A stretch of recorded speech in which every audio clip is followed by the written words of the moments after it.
Eleanor Whitmore did not cry when they brought her the forged letters. She stood in the center of Nathaniel Ashford's parlor, surrounded by half the town of Harrowfield, Massachusetts, and she read every word. Her hands did not shake. Her voice did not break. When she finished, she folded the papers with the precision of a woman who had been waiting 6 years for exactly this moment, and she smiled. That smile unsettled Nathaniel more than tears ever could have. Before we go further, if this kind of story moves you, subscribe to this channel and follow Eleanor's journey all the way to the end. Drop the name of your city in the comments below. I want to see just how far this story travels. The summer of 1816 came to Harrowfield County like a punishment. The heat pressed down on every wooden porch and dried creek bed from the Ashford estate, all the way to the edge of the Whitmore property line, what remained of it anyway. The elm trees along the road had gone still. Even the birds had stopped singing by mid-morning. People said it was the strangest summer anyone could remember. Years later, the older women of the county would say they should have taken that heat as a warning. They would say they should have paid closer attention to Eleanor Whitmore. But no one in Harrowfield paid close attention to Eleanor Whitmore. That was the whole problem, and also, as it turned out, her greatest advantage. She was 25 years old, the only daughter of Edmund Whitmore, a shipping merchant who had built one of the largest trading fortunes in eastern Massachusetts before a fever took him when Eleanor was 17. After his death, the estate had passed into the legal guardianship of his brother William Whitmore, on the grounds that Eleanor was too young and too female to manage such significant assets alone. That was what the law said in 1816. That was what William said louder and more often than the law required.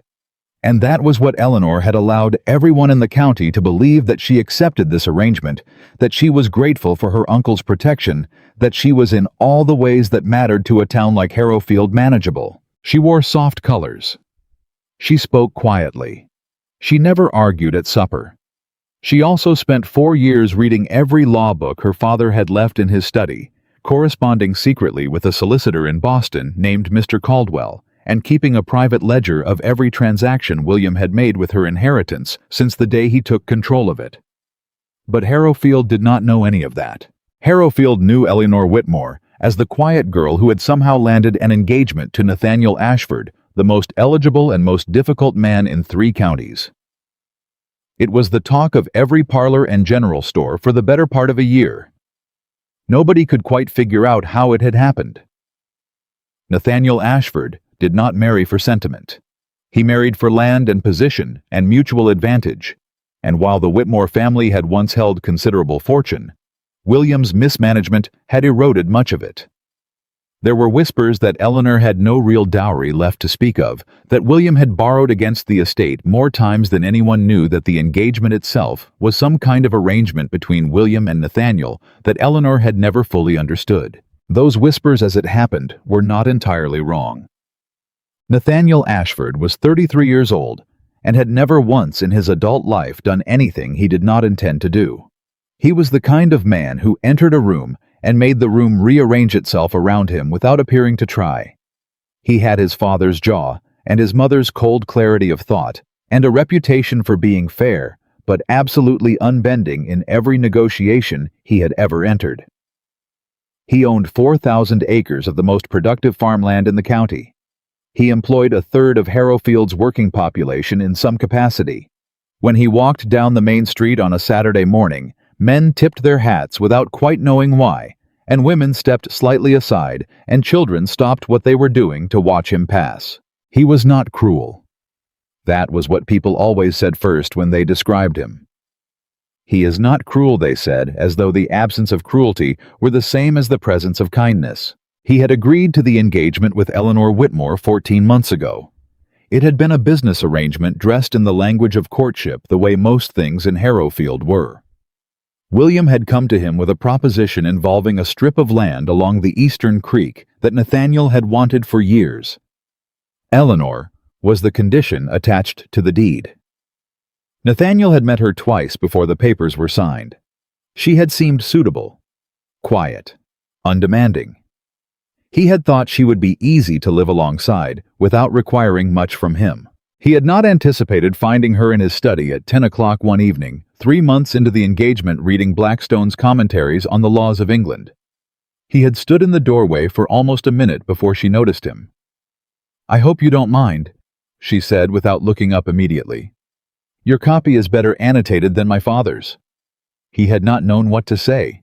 He had left without saying anything. After that, he had started paying attention to Eleanor Whitmore in a way he had not intended to. He noticed the way she talked to his field workers by name with genuine interest in their answers. He noticed that she never spoke at dinner about subjects she did not actually understand.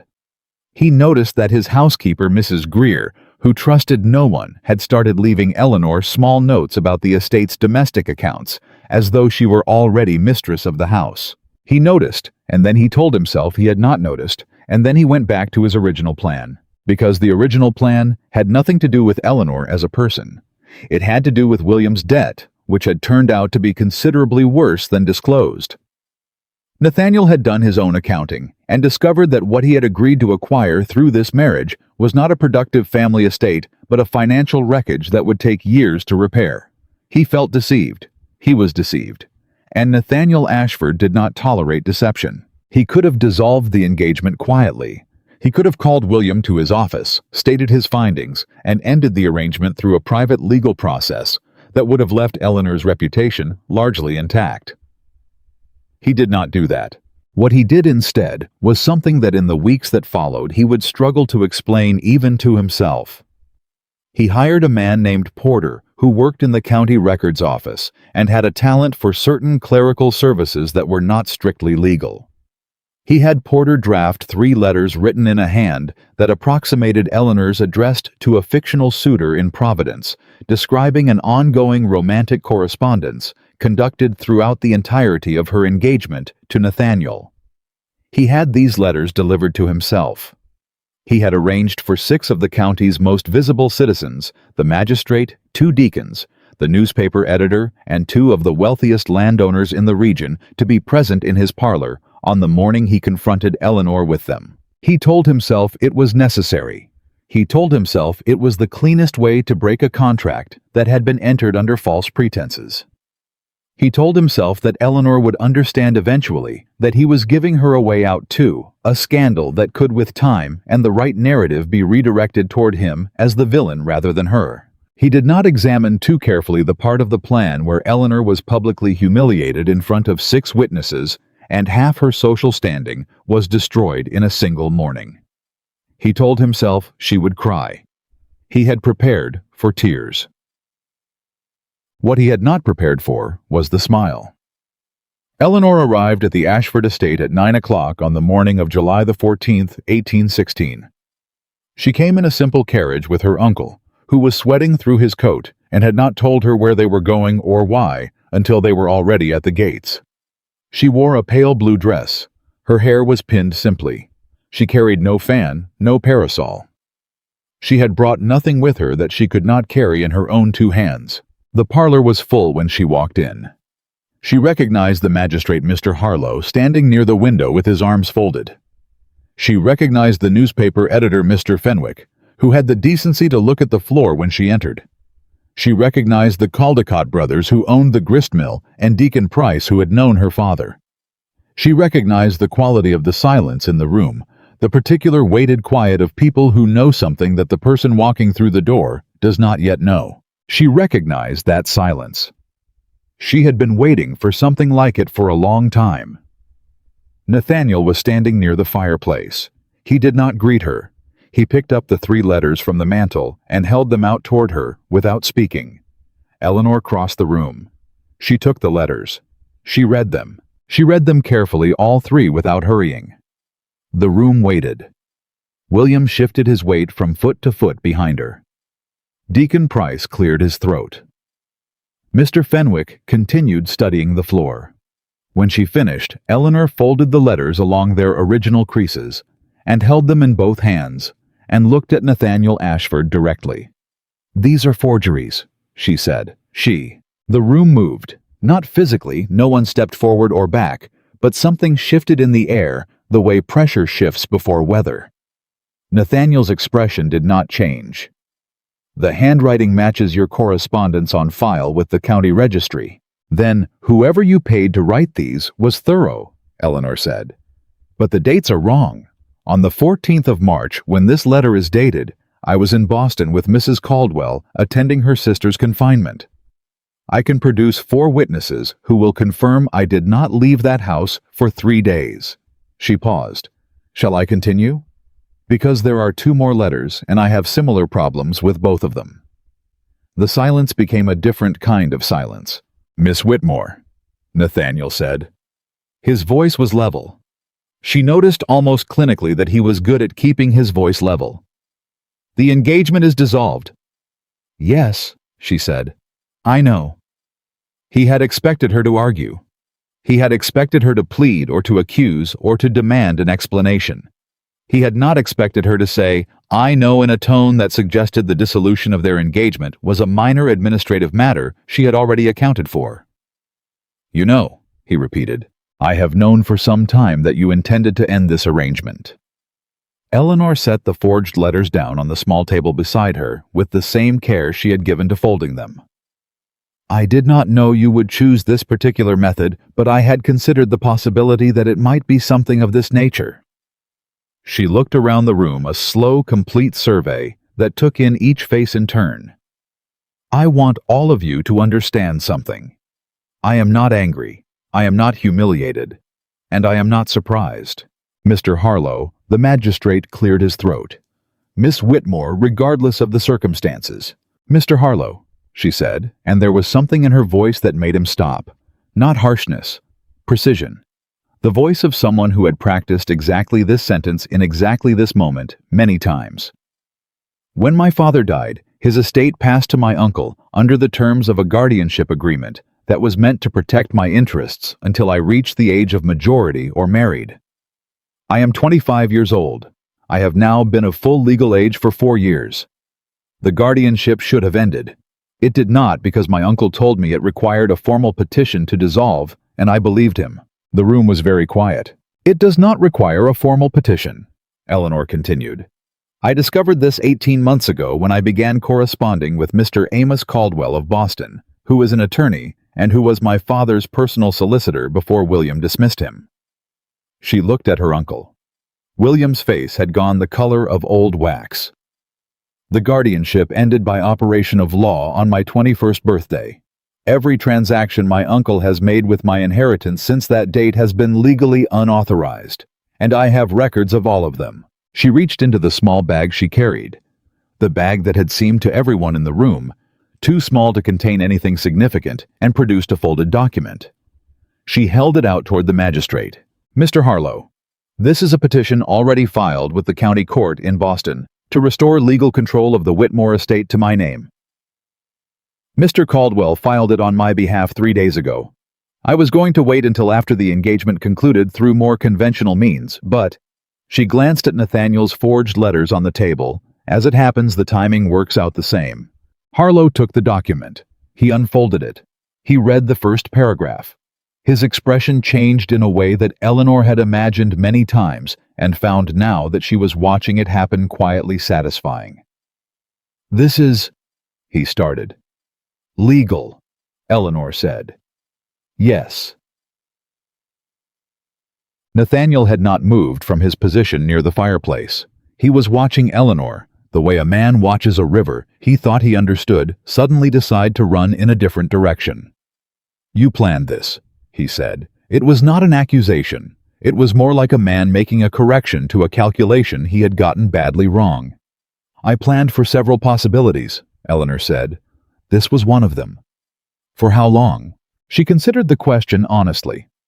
Since about 6 weeks after our engagement was announced. That was when I started noticing that your interest in our arrangement was primarily in my family's land along the Eastern Creek, and that you had not troubled yourself to read my father's original bequest carefully enough to realize that parcel was specifically excluded from William's guardianship control. She picked up her small bag. It belongs to me outright. It always has. Which means you were never going to get it through this marriage. She saw it hit him. She saw the precise moment when he understood the full dimension of what had happened. He had orchestrated a public dissolution of their engagement in front of witnesses using forged documents, and the thing he had done it to obtain had never been available to obtain in the first place. "Mr. Ashford," she said, and her voice was almost gentle. "You don't need to worry about the scandal. I will not contest the dissolution. I will not speak publicly about the letters. As far as Harrowfield is concerned, we were engaged and now we are not, and that is all anyone needs to know." "Why?" he said. It was the first time she had heard genuine bewilderment in his voice. Eleanor picked up her gloves from the table where she had set them when she arrived. She pulled them on one finger at a time, the way her mother had taught her, carefully and without rushing. "Because I do not need to ruin you," she said. "What I needed was to be free. And as of 3 days ago, I am." She looked at him one last time. "Thank you for accelerating the timeline, Mr. Ashford. It was almost considerate of you." She turned and walked toward the door. Behind her, the room was completely silent. William made a move as though to follow her, and she said without turning around, "Don't, Uncle. Mr. Harlow has that petition. I suspect he has some questions for you." She stopped with her hand on the doorframe. "And William, Mr. Caldwell will be in Harrowfield on Monday. I would suggest you have your records organized before he arrives." Then she walked out into the summer heat, into the blinding July morning, and she did not look back once. Akiki. She did not go directly home. She walked to the end of the Ashford Drive where her carriage waited, and she told the driver to take the long road, the one that looped out past her father's old wheat fields, the ones she had not been permitted to visit since William took over management of the property. She sat in the carriage with her hands folded and watched the fields pass, and she did not cry, because she had done her crying years ago in private in the dark, when no one was watching. She had grieved the father who left her too soon, and the mother who had left even sooner. She had grieved the years of quiet invisibility, the dinners where she kept her voice soft and her opinions hidden, the letters she had written to solicitors in Boston under a false name, until she was certain she could trust one of them. She had grieved the version of herself that might have existed in a different story, the one who got to be angry openly, who got to fight loudly, who got to demand what was hers without having to first build an unassailable case that no one could dismiss. She had grieved all of that already. There was nothing left to grieve this morning. The fields went past. The heat pressed on the carriage windows. Somewhere behind her, in a parlor full of the county's most important witnesses, the magistrate was reading a legal petition that was going to change everything. Eleanor Whitmore leaned her head back against the carriage seat and let herself feel for the first time in 4 years the specific and unfamiliar sensation of not being afraid. It was better than she had imagined. Back at the Ashford estate, the parlor had dissolved into the particular chaos that follows a reversal no one anticipated. The Caldecott brothers had already left. They had farms to run and gossip to carry, and both of those tasks were equally urgent. Deacon Price was speaking quietly with Mr. Harlow in the corner. William Whitmore was seated in a chair near the window, his hands on his knees, looking at nothing. Nathaniel stood where Eleanor had left him near the fireplace, holding nothing. The forged letters were still on the table where she had set them down. He looked at them for a long moment, then picked them up and folded them, and put them in his coat pocket with the deliberate movement of a man storing evidence of his own worst decision. "Mr. Ashford." Mr. Harlow crossed the room to him. "I'll need to speak with you about this matter." "I understand," Nathaniel said. "The petition Miss Whitmore filed is in order. There will be hearings." "I understand," he said again.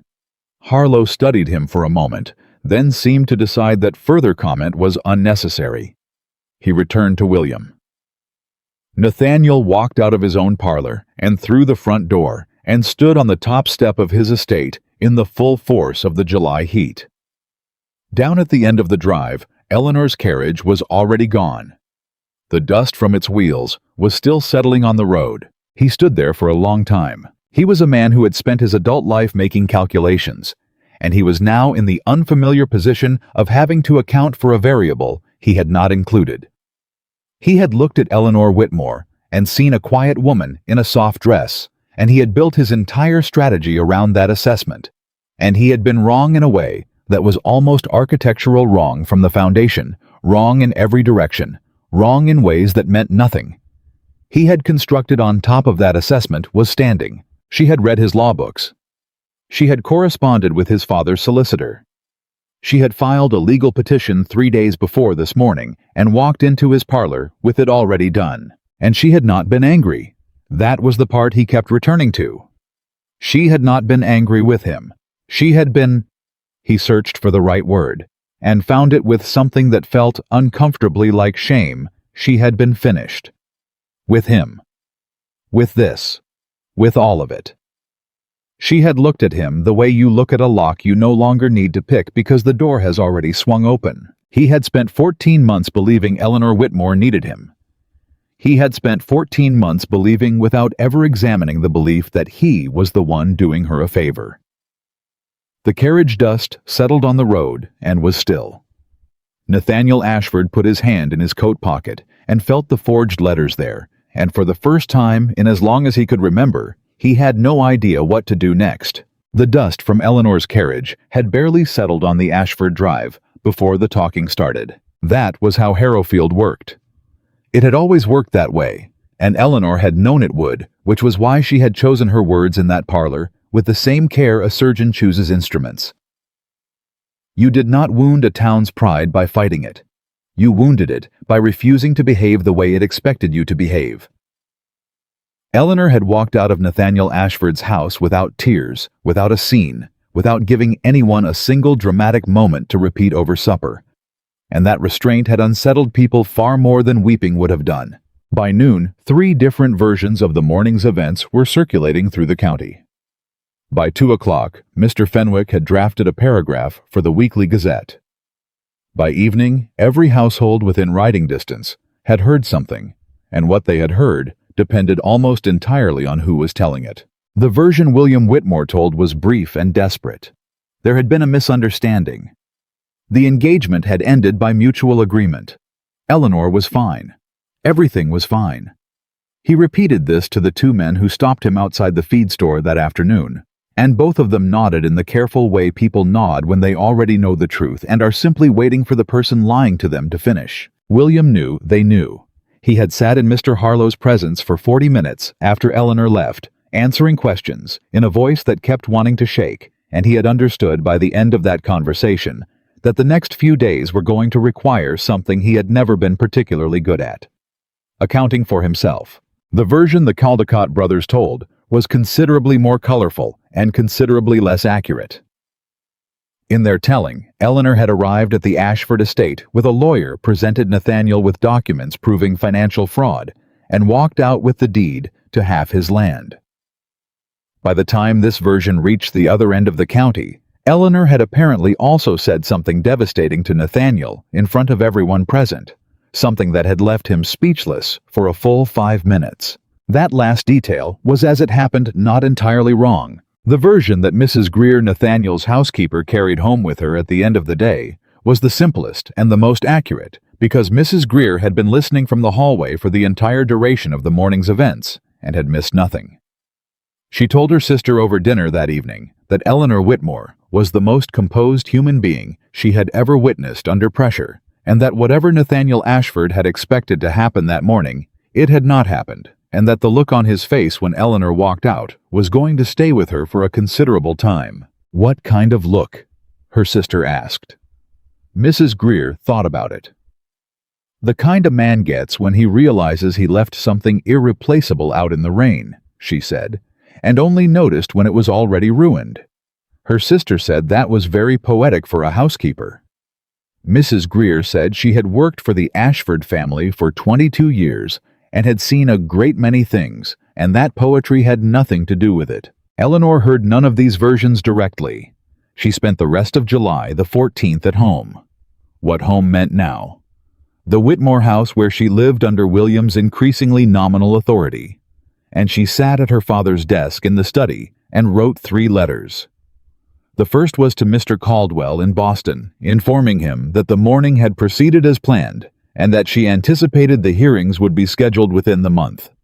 The second was to Mrs. Priscilla Marsh, her father's former bookkeeper, who had been dismissed by William 2 years ago, and who had been quietly keeping copies of certain relevant documents at Eleanor's request. The third was to a woman named Clara Dean, who was Eleanor's closest friend, who lived 12 miles north of Harrowfield, and who received Eleanor's letter the following morning, and arrived at the Whitmore house by mid-afternoon, in a state of barely contained excitement. "Tell me everything," Clara said before she had fully removed her traveling coat. "I heard 4 different stories on the road, and none of them agree on a single fact except that you smiled at him." "I smiled," Eleanor confirmed. "Was it a good smile?" "It was an honest one." Clara sat down across from her and folded her hands and looked at Eleanor with the expression of someone who has been waiting a very long time for a friend to do something brave. "Are you all right?" "I am better than I have been in years," Eleanor said.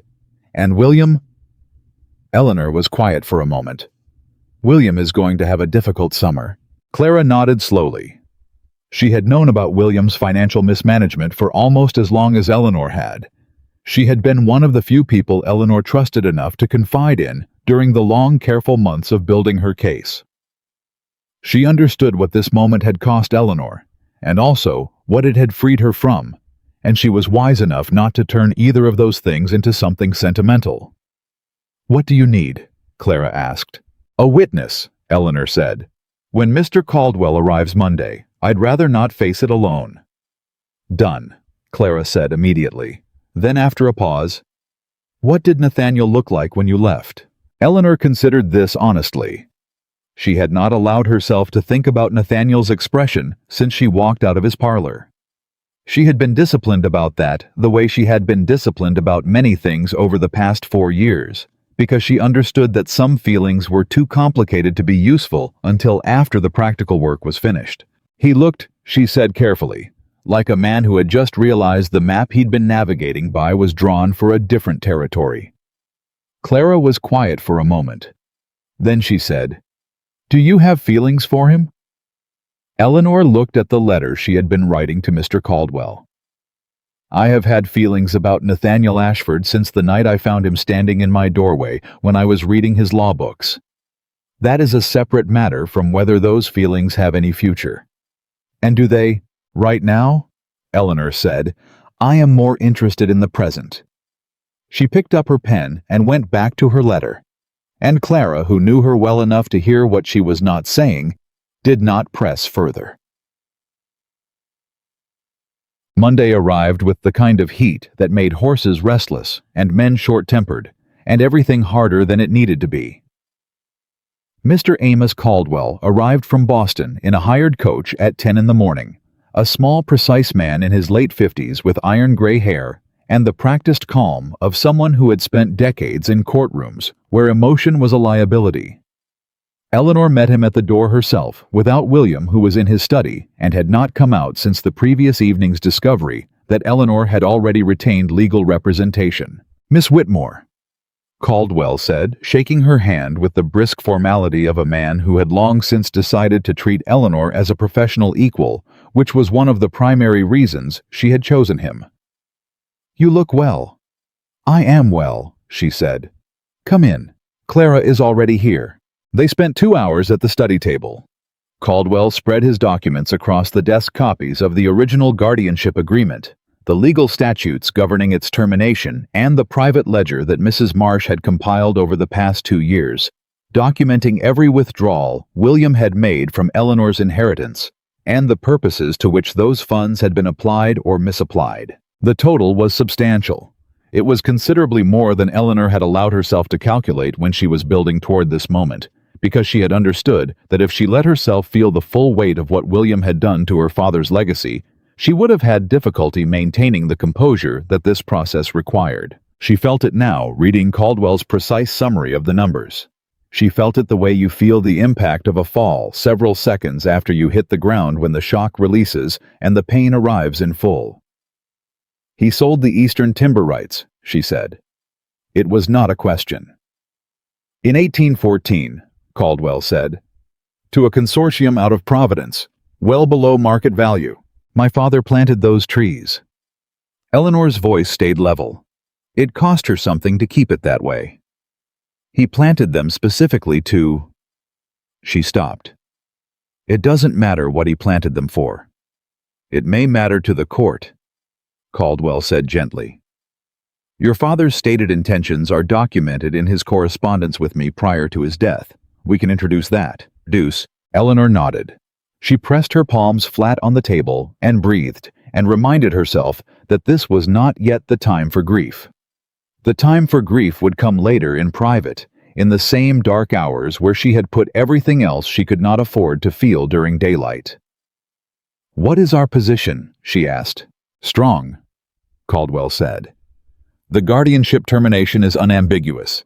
Your uncle had no legal authority to conduct any of these transactions after your 21st birthday, which means we can petition for recovery of any assets sold during that period, with interest in addition to whatever remains of the estate's liquid holdings. He paused. The Ashford engagement also works in your favor. Eleanor looked up. Under the dissolution terms, and given that the engagement was broken on Mr. Ashford's initiative, using methods that are themselves legally questionable, you have a claim to the engagement bond. That was money your uncle accepted from Nathaniel's family at the time the contract was signed. Caldwell organized his papers with precise movements. It is not an insignificant amount. I am not interested in taking money from Nathaniel Ashford, Eleanor said. Clara looked at her. Caldwell looked at her. Miss Whitmore, Caldwell said carefully, you are entitled to it. I know I am entitled to it. I am telling you I am not interested in claiming it. Eleanor's voice was even. I want what is mine. I do not want what I have to take from someone else to feel whole. There is a difference. There was a silence at the table. Very well, Caldwell said and made a note. William came out of his study at noon when he heard Caldwell's voice in the hallway.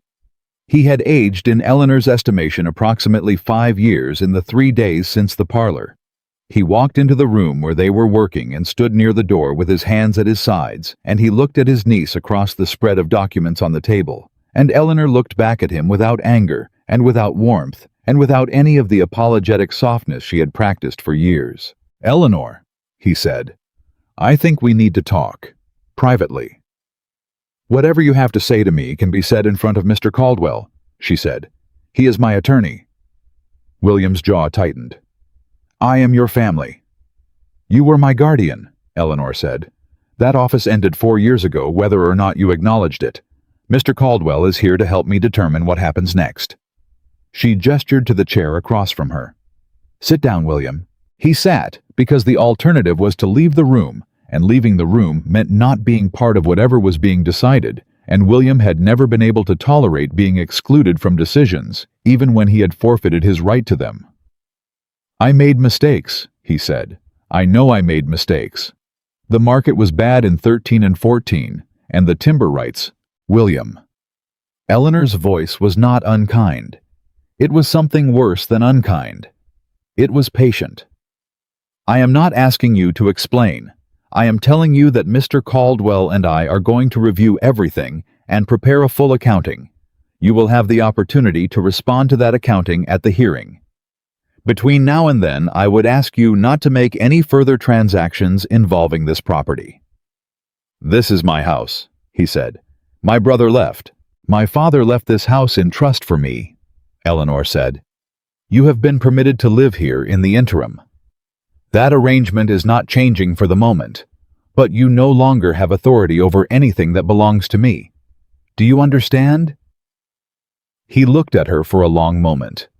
Something moved across his face, not remorse exactly, but a recognition of how completely the situation had shifted, and how little room he had left to maneuver. You've been planning this for years, he said.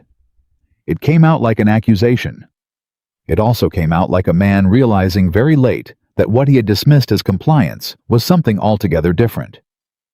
Yes, Eleanor said. All this time I thought, you thought I needed you, she said. Most people in this county thought the same. It made things considerably easier. She met his eyes steadily. I am not angry with you, William. I was angry for a long time. I am not anymore. What I am is finished with the arrangement we have been living under." She paused. "Treat the next several weeks carefully. Mr. Caldwell is thorough, and he is patient, and he will find everything." William looked at Caldwell. Caldwell looked pleasantly back at him and said nothing. William left the room and went back to his study and did not come out again for the rest of the day. Clara waited until they heard the study door close, and then she reached under the table and found Eleanor's hand and squeezed it once hard. Eleanor squeezed back and then returned to her documents. The hearings were scheduled for the second week of August. In the weeks between the 14th of July and that date, Harrowfield went through the particular social agitation of a small community that has been given a significant event to process, without quite enough information to make sense of it. Eleanor Whitmore, who had been a fixture of the county's background for years. Pleasant, unremarkable. The kind of woman people greeted and forgot in the same breath became suddenly and uncomfortably visible. People who had never thought about her for more than a passing moment now found themselves thinking about her at length. The Caldecott brothers revised their story twice. The deacon, Mr. Price, made a point of greeting Eleanor warmly when she came into town one Thursday morning, which she acknowledged with the same polite composure she offered everyone, and which seemed to disconcert him slightly. The newspaper ran a single paragraph that the Ashford-Whitmore engagement had been dissolved, and that subsequent legal proceedings regarding the Whitmore family estate were pending before the county court. Mr. Fenwick had written 3 other versions of that paragraph and discarded all of them because he had been in the parlor that morning, and he understood better than most that there were several different stories available and that the one most satisfying to print was not the one he could verify. Eleanor went about her life. This was in retrospect the thing that most confounded the people watching her. They had expected withdrawal. They had expected some performance of wounded dignity or defensive quiet. Instead, she went to the market on her usual mornings, visited 2 families on the south end of the county who she had been informally helping through a difficult stretch. One with a sick child, one with a failing crop, continued corresponding with Caldwell, and spent her evenings in her father's study reading, which was what she had always done, and which she saw no reason to stop doing. She heard about Nathaniel indirectly through Mrs. Greer, who made a point of keeping Eleanor informed without having been asked to do so, and without either of them acknowledging this arrangement directly. Mrs. Greer mentioned in passing during an encounter at the dry goods store that Mr. Ashford had dismissed Porter, the man from the records office. She mentioned during a subsequent encounter that Mr. Ashford had been to see Mr. Harlow twice in the first week after the parlor event. She mentioned during a third encounter that Mr. Ashford had asked about Eleanor. "Asked what?" Eleanor said. "Asked if she was all right." Mrs. Greer said precisely. Eleanor considered this for a moment. "What did you tell him?"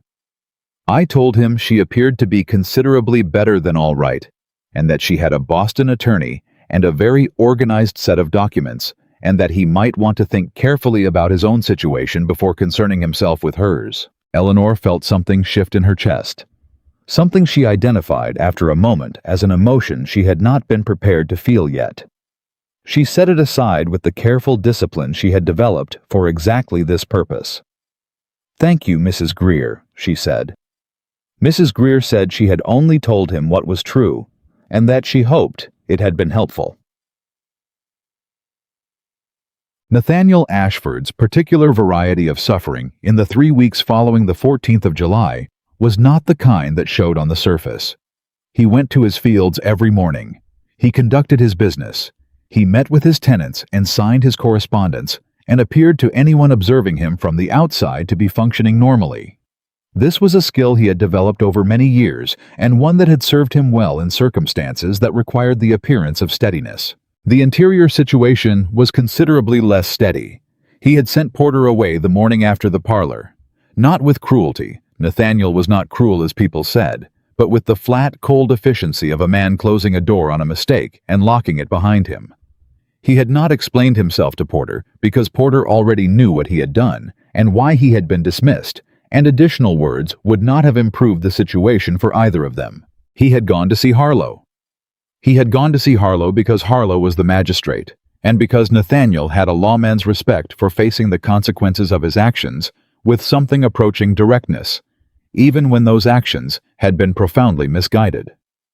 He had told Harlow, without embellishment, that the letters had been produced at his instruction, that Eleanor's assertion about their forgery was correct, and that he was prepared to state this in any proceeding where it became relevant.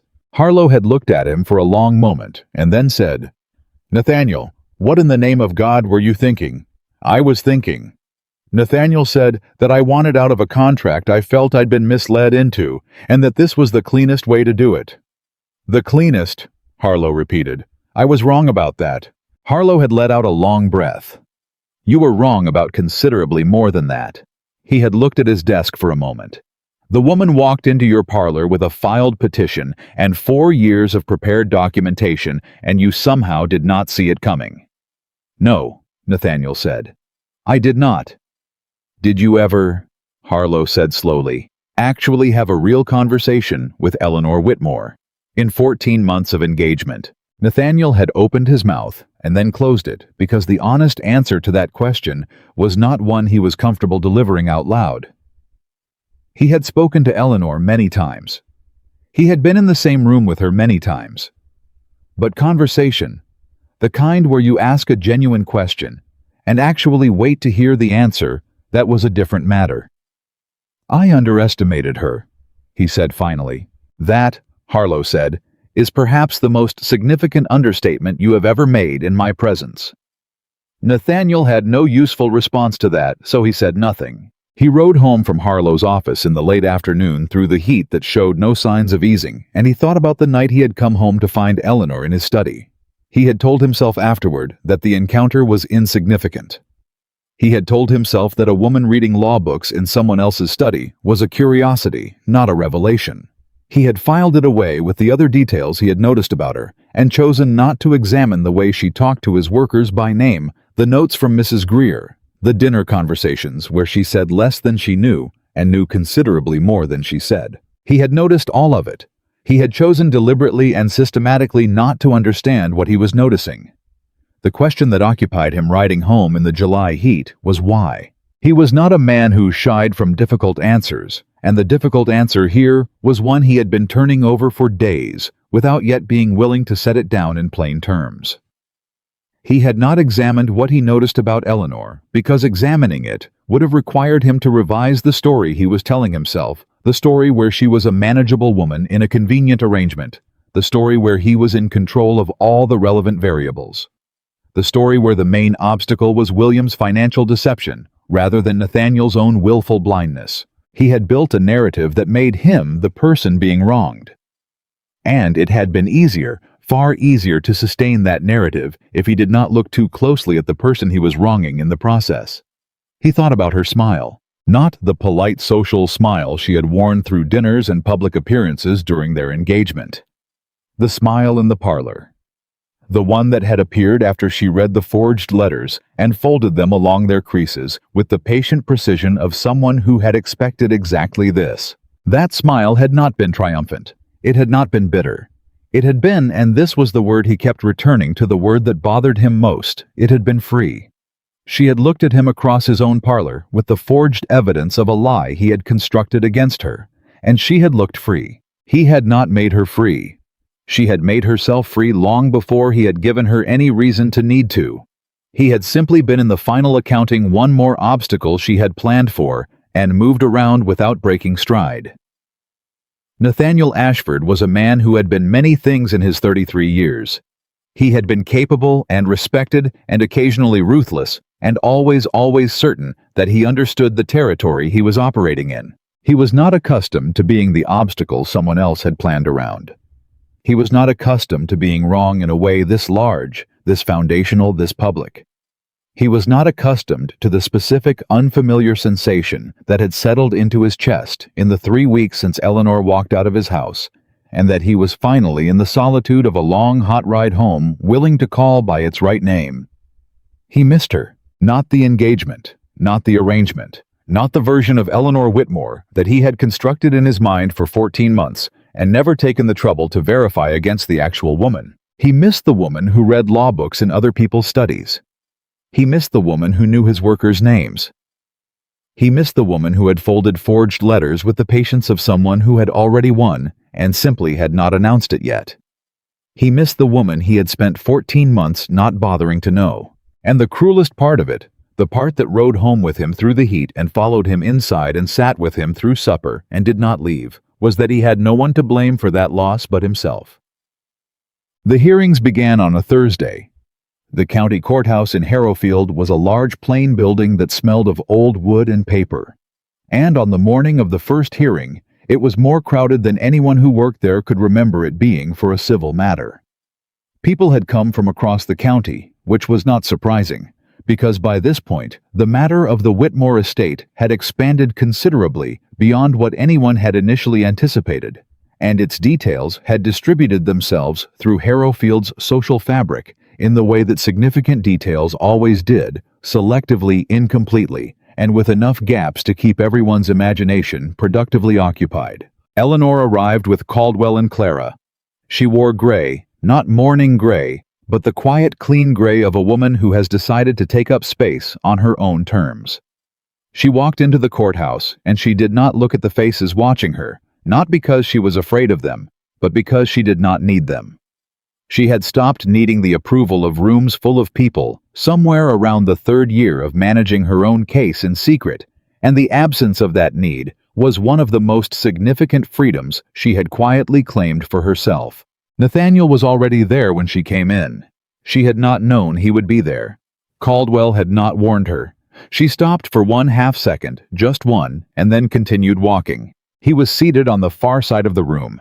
He did not move when she entered, but she saw him register her presence with the same quality of attention he had always brought to things he was trying to understand. He was watching her the way she had sometimes caught him watching her during their engagement in the moments before he remembered to look away. She did not acknowledge him. She sat down beside Caldwell, unclasped her hands in her lap, and turned to the front of the room. The hearing lasted 4 hours. Caldwell presented the documentation with the systematic efficiency Eleanor had come to trust completely. William's attorney, a young man from Medford, who seemed to understand the weakness of his position and was conducting himself accordingly, made several objections that Caldwell answered without visible effort. The presiding judge, a careful man named Holcomb, who had known Eleanor's father, read every document he was given and asked questions that suggested he was reading them carefully rather than formally. Twice during the proceedings, Eleanor was required to speak. The first time was to confirm the contents of her father's original bequest. The second time was when Judge Holcomb looked up from Caldwell's ledger and asked her directly how long she had been aware of the discrepancies in the estate management. "Approximately 3.5 years, Eleanor said. The room was quiet for a moment. "And you waited?" Holcomb asked, not skeptically, with the genuine curiosity of a man who wanted to understand. "I needed to be certain," Eleanor said, "and I needed to be ready. Those are not the same thing." Holcomb looked at her over his papers. "No," he said after a moment. "They are not." He set the ledger down. "Continue, Mr. Caldwell." Eleanor did not look at Nathaniel during any of this. She was aware of him the way you are aware of a fire in a room as a source of heat that exists at the edge of your attention, regardless of whether you're looking at it directly. She focused on Caldwell's voice and Holcomb's questions and the precise task in front of her. At the end of the 4 hours, Holcomb called a recess and indicated he would render a preliminary finding within the week. William left quickly with his attorney speaking in low, urgent tones. Clara touched Eleanor's arm lightly and said nothing, which was the right thing. Nathaniel crossed the room. Eleanor saw him coming. She kept her hands steady on the table and waited. "Miss Whitmore," he said when he was close enough to speak quietly. "Mr. Ashford," she said. He stood there for a moment. He looked like a man with a great deal to say who had arrived without a speech prepared, which Eleanor recognized, because it was the first time in her acquaintance with him that he had appeared in front of her without the full armor of his certainty in place. "I told Harlow about the letters," he said.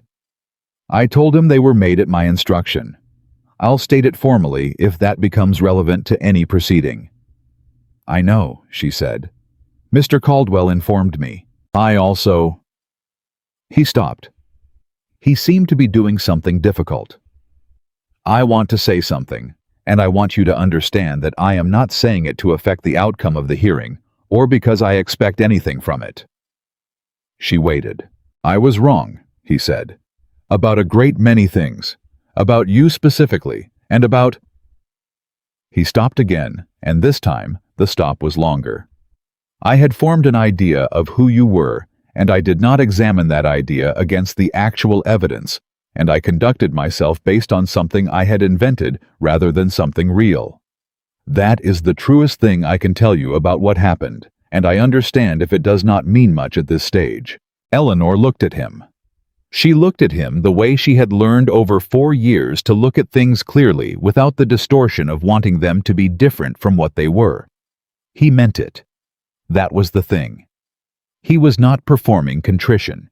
He was delivering it with the same flat directness he had always brought to everything else, which was, she thought, as close to an honest apology as his nature was capable of producing. It means something, she said carefully. It is not enough, but it means something.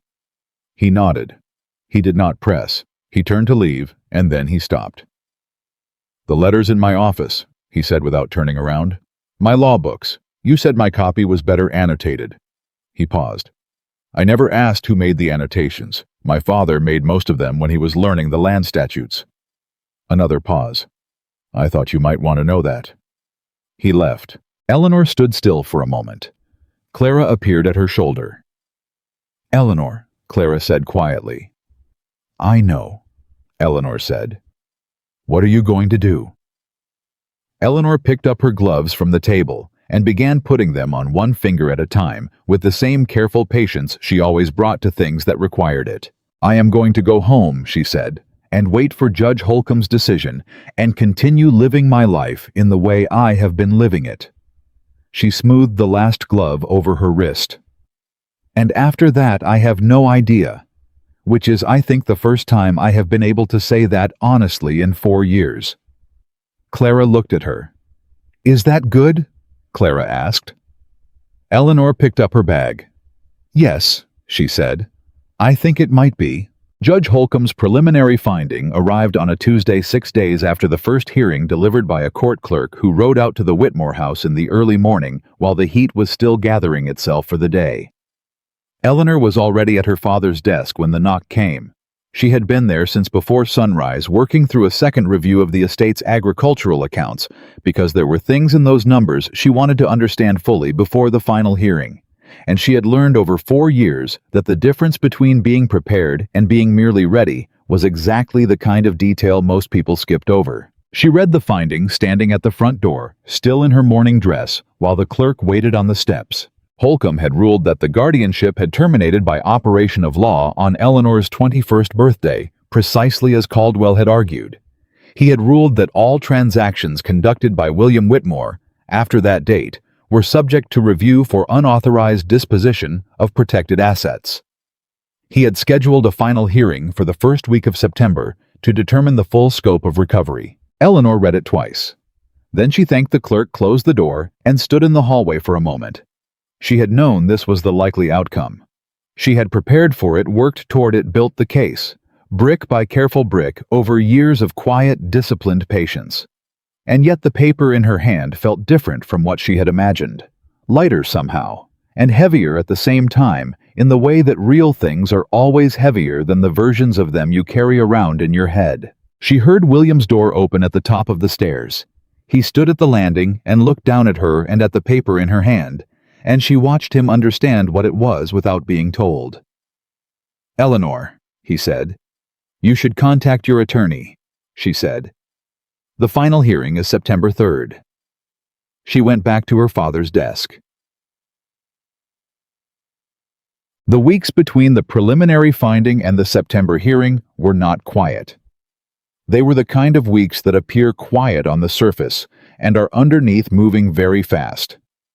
Eleanor met with Caldwell twice more and spent considerable time with Mrs. Marsh, going through the agricultural records and the household accounts in systematic detail.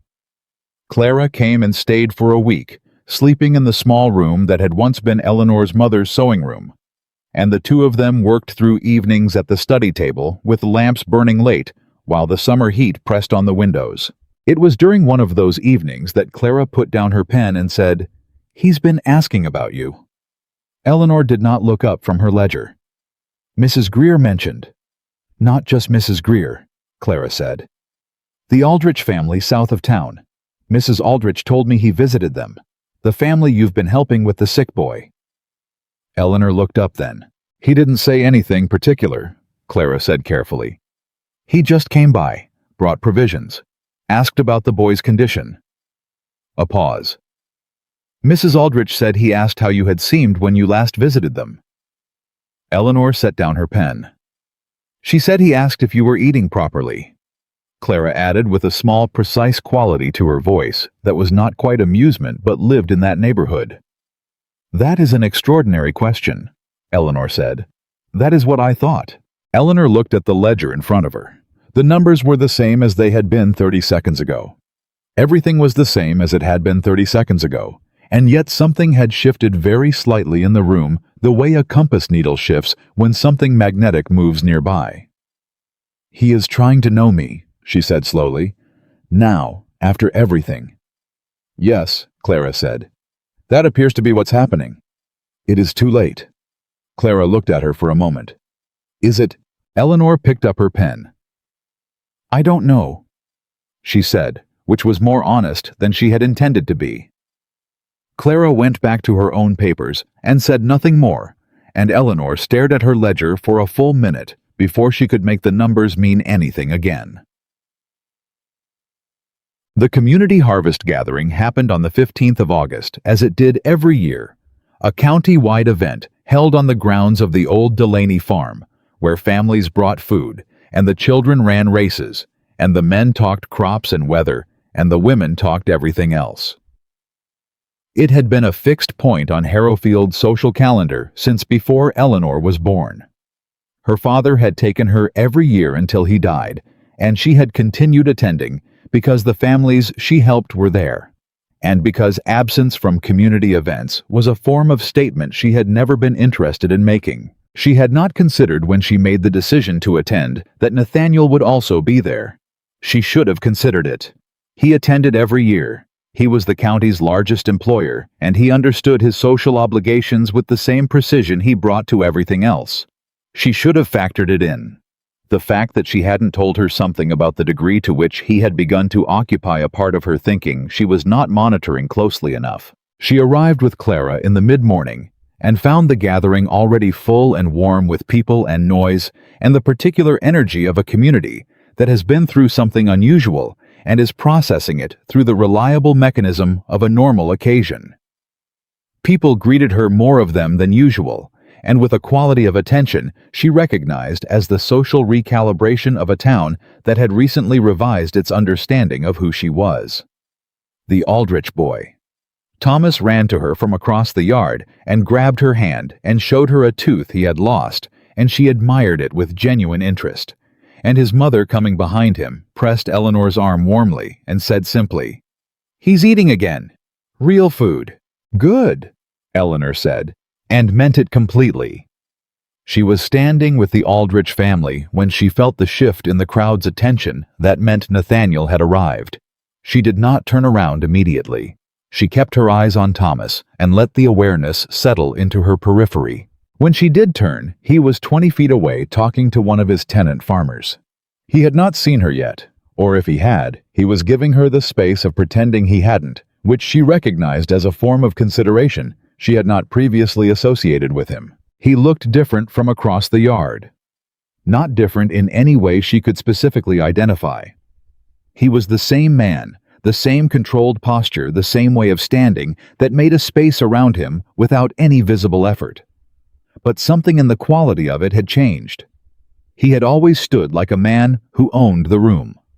Today, he stood like a man who was trying to figure out whether he deserved to. She turned back to the Aldriches. It was 40 minutes before they were in the same part of the gathering. It happened naturally, the way things happen at community events, through the gradual drift of people and conversations. And Eleanor, who had positioned herself consciously to allow it to happen or not happen. depending on circumstances, found herself standing near enough to speak when the crowd between them cleared. He noticed her at the same moment she acknowledged him. "Miss Whitmore," he said. "Mr. Ashford." A silence. Not an uncomfortable one, something with more texture than that. "Thomas Aldrich seems well," Nathaniel said. "He is improving," Eleanor said. "You were kind to visit them." "You have been helping that family for over a year," he said.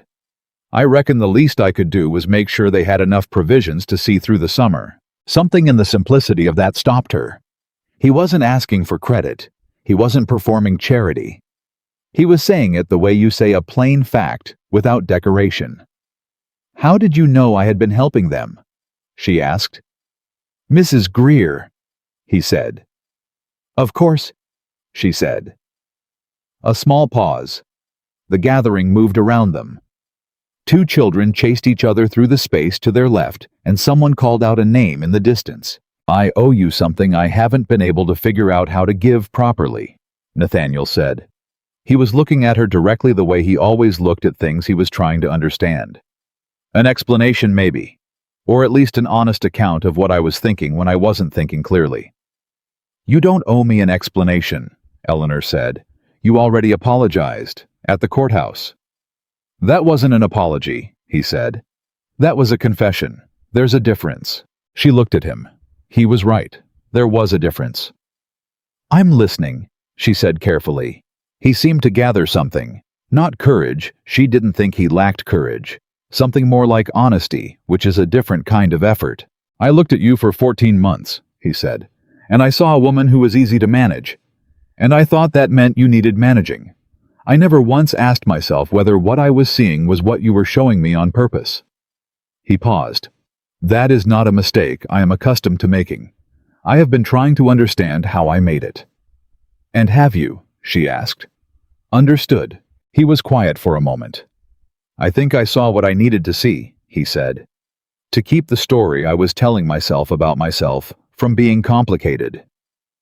That was the most honest thing she had heard him say. It landed differently than she expected, not with the satisfaction of being vindicated, but with something that felt uncomfortably like compassion. "That is a very human thing," she said. "It is not an excuse." "No," she agreed. "It isn't." They stood in the space between those two statements for a moment, and the gathering continued around them, and Eleanor felt the particular vertigo of a conversation that is moving in a direction she had not prepared a plan for. "I should find Clara," she said. "Of course," he said. He stepped back slightly to give her room. "Miss Whitmore." He said her name with a quality she couldn't immediately name, like he was being careful with it. "You look well." She stopped. She turned back. "Do you know?" She said that Mrs. Aldrich told me you asked whether I was eating properly. His expression shifted. Something crossed it that was, she was almost certain, embarrassment. On Nathaniel Ashford. She had not known his face could do that. "Mrs. Aldrich talks a great deal," he said. "She does," Eleanor agreed. "It was a very strange question for you to ask." "It was," he said. There was a pause. "Were you eating properly?" Eleanor looked at him for one long moment. Then, something happened in her chest that she had not intended and had not planned for, and could not entirely suppress something that started at the edge of a very serious expression and ended, despite her best efforts, at the edge of a very small smile.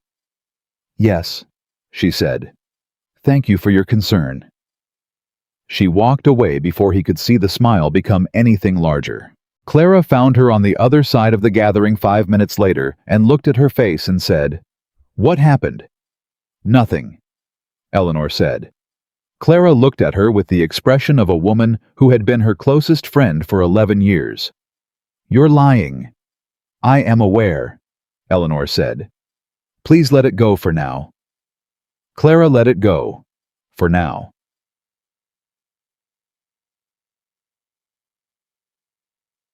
The thing about Nathaniel Ashford Eleanor was beginning to understand was that when he decided to do something, he did it with the same thorough, systematic commitment he brought to everything else.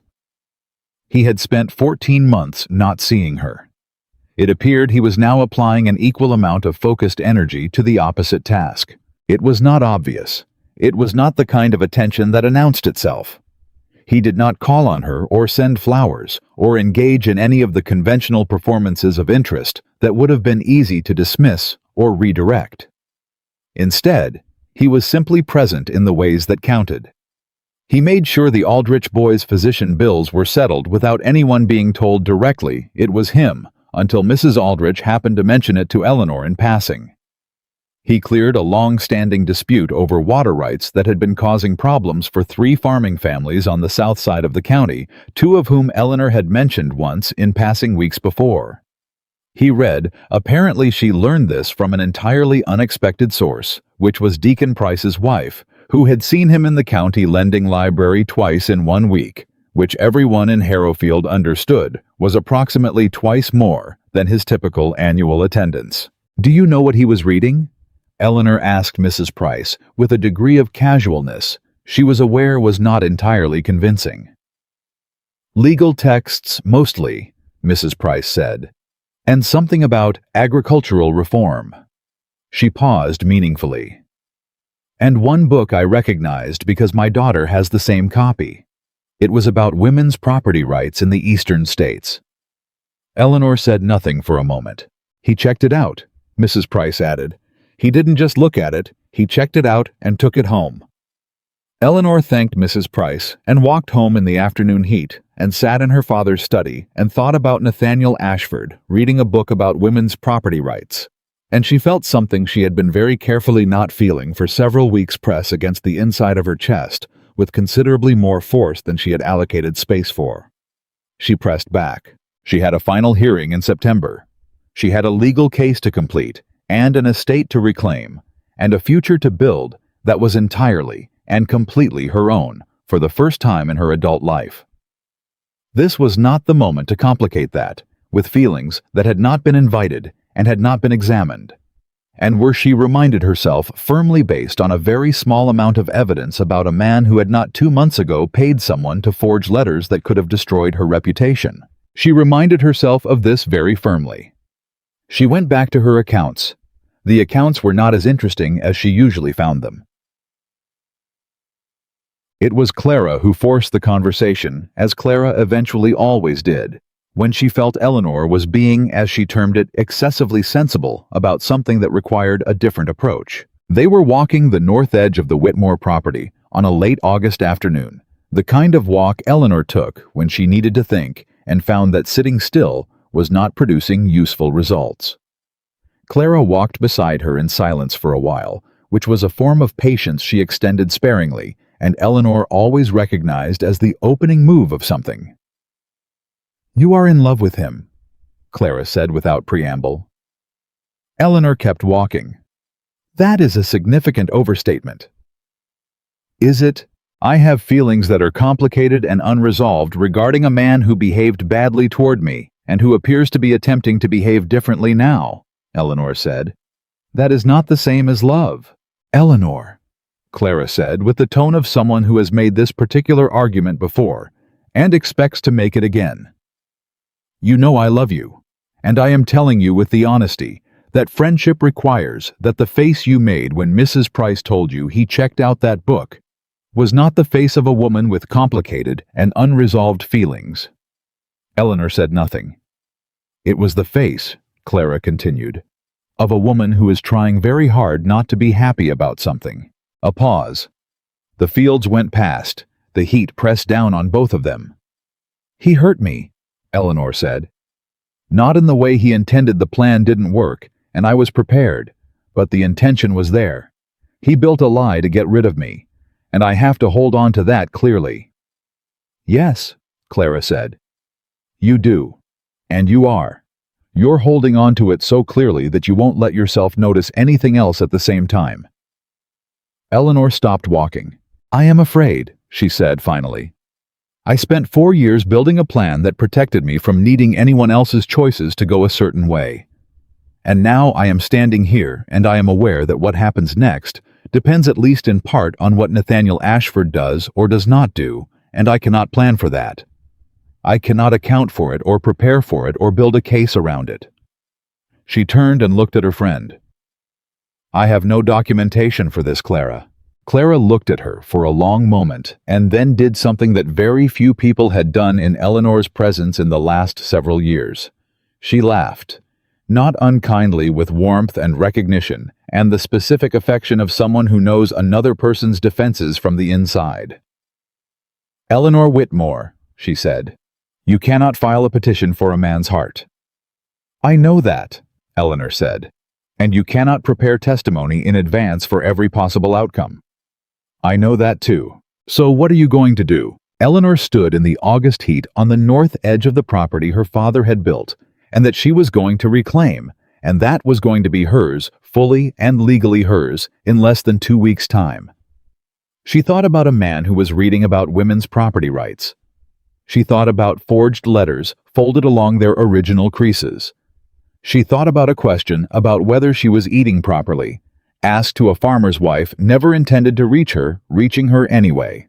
"I am going to finish what I started," she said. "And then I am going to see what is actually there, and I am going to look at it clearly, and I am going to decide." Clara nodded. "That sounds like you." "It is the only way I know how to do things." "I know," Clara said. "It is occasionally exhausting to watch, but I love you for it." They walked back toward the house in the lowering afternoon light, and neither of them said anything more about it, and Eleanor was grateful for that, because she needed the silence to hold the shape of the thing she had just admitted, which was still fragile and new, and not yet ready to be examined too directly. 2 days before the September hearing, Nathaniel Ashford came to the Whitmore house. He did not send a note ahead. He arrived at mid-morning and asked the housemaid if Miss Whitmore was available, and the housemaid came to find Eleanor in the study, and Eleanor stood up from her desk and stood there for a moment with her hand on the back of her chair, and then she said, "Show him in." He came in carrying his hat in both hands, which was something she had not seen from him before, a gesture of a man who has removed the thing that marks his status and is holding it in front of him like an acknowledgement of that removal. He stood near the door for a moment and looked at her study, at the books and ledgers and stacked papers and the order that she had built in this space over years of careful work. And something crossed his face she couldn't fully read. "Miss Whitmore," he said, "I'm sorry to come without notice." "Sit down, Mr. Ashford," she said. He sat. She sat across from him at her father's desk. "The hearing is Thursday," he said. "I know," she said. "I want to testify," he said. "About the letters. Voluntarily. I've spoken to Caldwell, and he said the decision was yours." She had known this was coming. Caldwell had mentioned the possibility. She had thought about it and felt uncertain in a way she could not fully account for, because his testimony would help her case, and she should simply be grateful for it. And instead, she felt something more complicated that had to do with not wanting to need anything from Nathaniel Ashford. Not because she was too proud, but because she was trying very hard to ensure that whatever came next between them was entirely free of obligation in either direction. "Why?" she asked. He looked at her steadily. "Because I made those letters, and because the truth of who made them should be on the record clearly, so that there is no version of the story where it is left ambiguous." "It would help my case," she said. "Yes." "And what do you want in return?" She asked it directly because she was a woman who had learned that the clearest way through complicated situations was the straightest line, and because she needed to know. He looked at her. Something moved in his expression, something that might have been pain briefly before he settled it. "Nothing," he said. "I want nothing in return. I want to correct something I did wrong without condition." He paused. "I understand if that is difficult to believe." "It is," she said honestly. "Difficult to believe. Not impossible." "I'll take that," he said quietly. She looked at him across her father's desk, in her father's study, in the house that was about to become fully and legally hers, and she saw a man who had come a considerable distance from the person he had been on the 14th of July, or perhaps more accurately, was beginning to see what distance he still had to travel, which was the harder and more important thing. "I'll tell Caldwell you may testify," she said. He nodded. He stood and picked up his hat and turned toward the door. "Mr. Ashford," she said. He turned back. "The annotations in your law books," she said. "The ones your father made." She kept her voice even. "There was one in the margins of the 3rd volume of Blackstone next to the section on property and equity. It said—" She paused. "The law tells you what a person may do. It does not tell you what they ought to do. Those are not the same book." Nathaniel was very still. "I thought about that annotation a great deal," Eleanor said. "During the years when I was building my case, it was clarifying." He said after a moment, "My father wrote that the year he gave the mill to his tenant, rather than selling it when he needed capital. He told me later that he had considered the law and then considered something else." He paused. He said the something else was harder to argue in court, but easier to live with. "Yes," Eleanor said softly. "I think that's right." A silence. It was not the silence of two people who had nothing to say. It was the silence of two people standing on opposite banks of something and not yet certain whether a crossing was possible or what it would cost. "Thursday," he said. "Thursday," she said. He left. Eleanor sat at her father's desk for a long time and did not attempt to do any work, and did not particularly hold herself to account for that failure, because some things were more than the work, and she was beginning to allow herself very carefully and with significant ongoing negotiation to admit that this was one of them. Outside the window, August was finally giving way to something cooler. The heat that had pressed on the county since July was breaking at last, and in its place was the first edge of a different season, tentative and new, and not yet committed to anything but present, undeniably present in the quality of the air. Eleanor breathed it in. She thought Thursday. And then she went back to her ledger because she was still Eleanor Whitmore, and she had a case to finish, and being in love, if that was in fact what this was, which she had not yet formally conceded to herself, though the evidence was becoming increasingly difficult to argue against. Being in love had never once stopped her from doing what needed to be done. It just made the doing of it considerably less lonely than it had been before. Thursday arrived the way important days always do, without ceremony, without the weight its significance demanded, just a morning that looked like every other morning, until you remembered what it contained. Eleanor was dressed before dawn, not because she had planned to be, but because sleep had left her sometime around 3 in the morning and not returned, and she had lain in the dark for an hour conducting the kind of internal conversation that serves no productive purpose before deciding that the ledger on her father's desk was more useful company than the ceiling. She worked through the agricultural accounts one final time. She did not need to. She had them memorized. But the act of working through them gave her hands something to do, and her mind a channel that was not Nathaniel Ashford standing in her study 2 days ago holding his hat. Clara came downstairs at 6 and found her and said nothing, which was correct. They ate breakfast in the kind of quiet that exists between people who have already said everything necessary and understand that more words would only disturb the arrangement. William came down, briefly poured himself coffee, and left without speaking. He had been moving through the house for 2 weeks, like a man measuring how much space remained to him, which was, Eleanor thought, an accurate way to spend his time. Caldwell arrived at 8 sharp. He looked at Eleanor the way he always looked at her before proceedings, with the calm, assessing eye of a man who has been in enough courtrooms to know the difference between a client who is ready and a client who merely believes they are. Whatever he saw appeared to satisfy him. He set his case on the table and said, "Nathaniel Ashford is already at the courthouse. He arrived an hour ago." Eleanor said. "I see," Caldwell said. He brought a written statement in addition to his oral testimony. He had it notarized in Boston last week. Eleanor looked at her attorney. "He went to Boston. Apparently he rode up Wednesday of last week and returned Thursday morning." Caldwell organized his papers. He had the statement prepared by a solicitor there and notarized before a judge.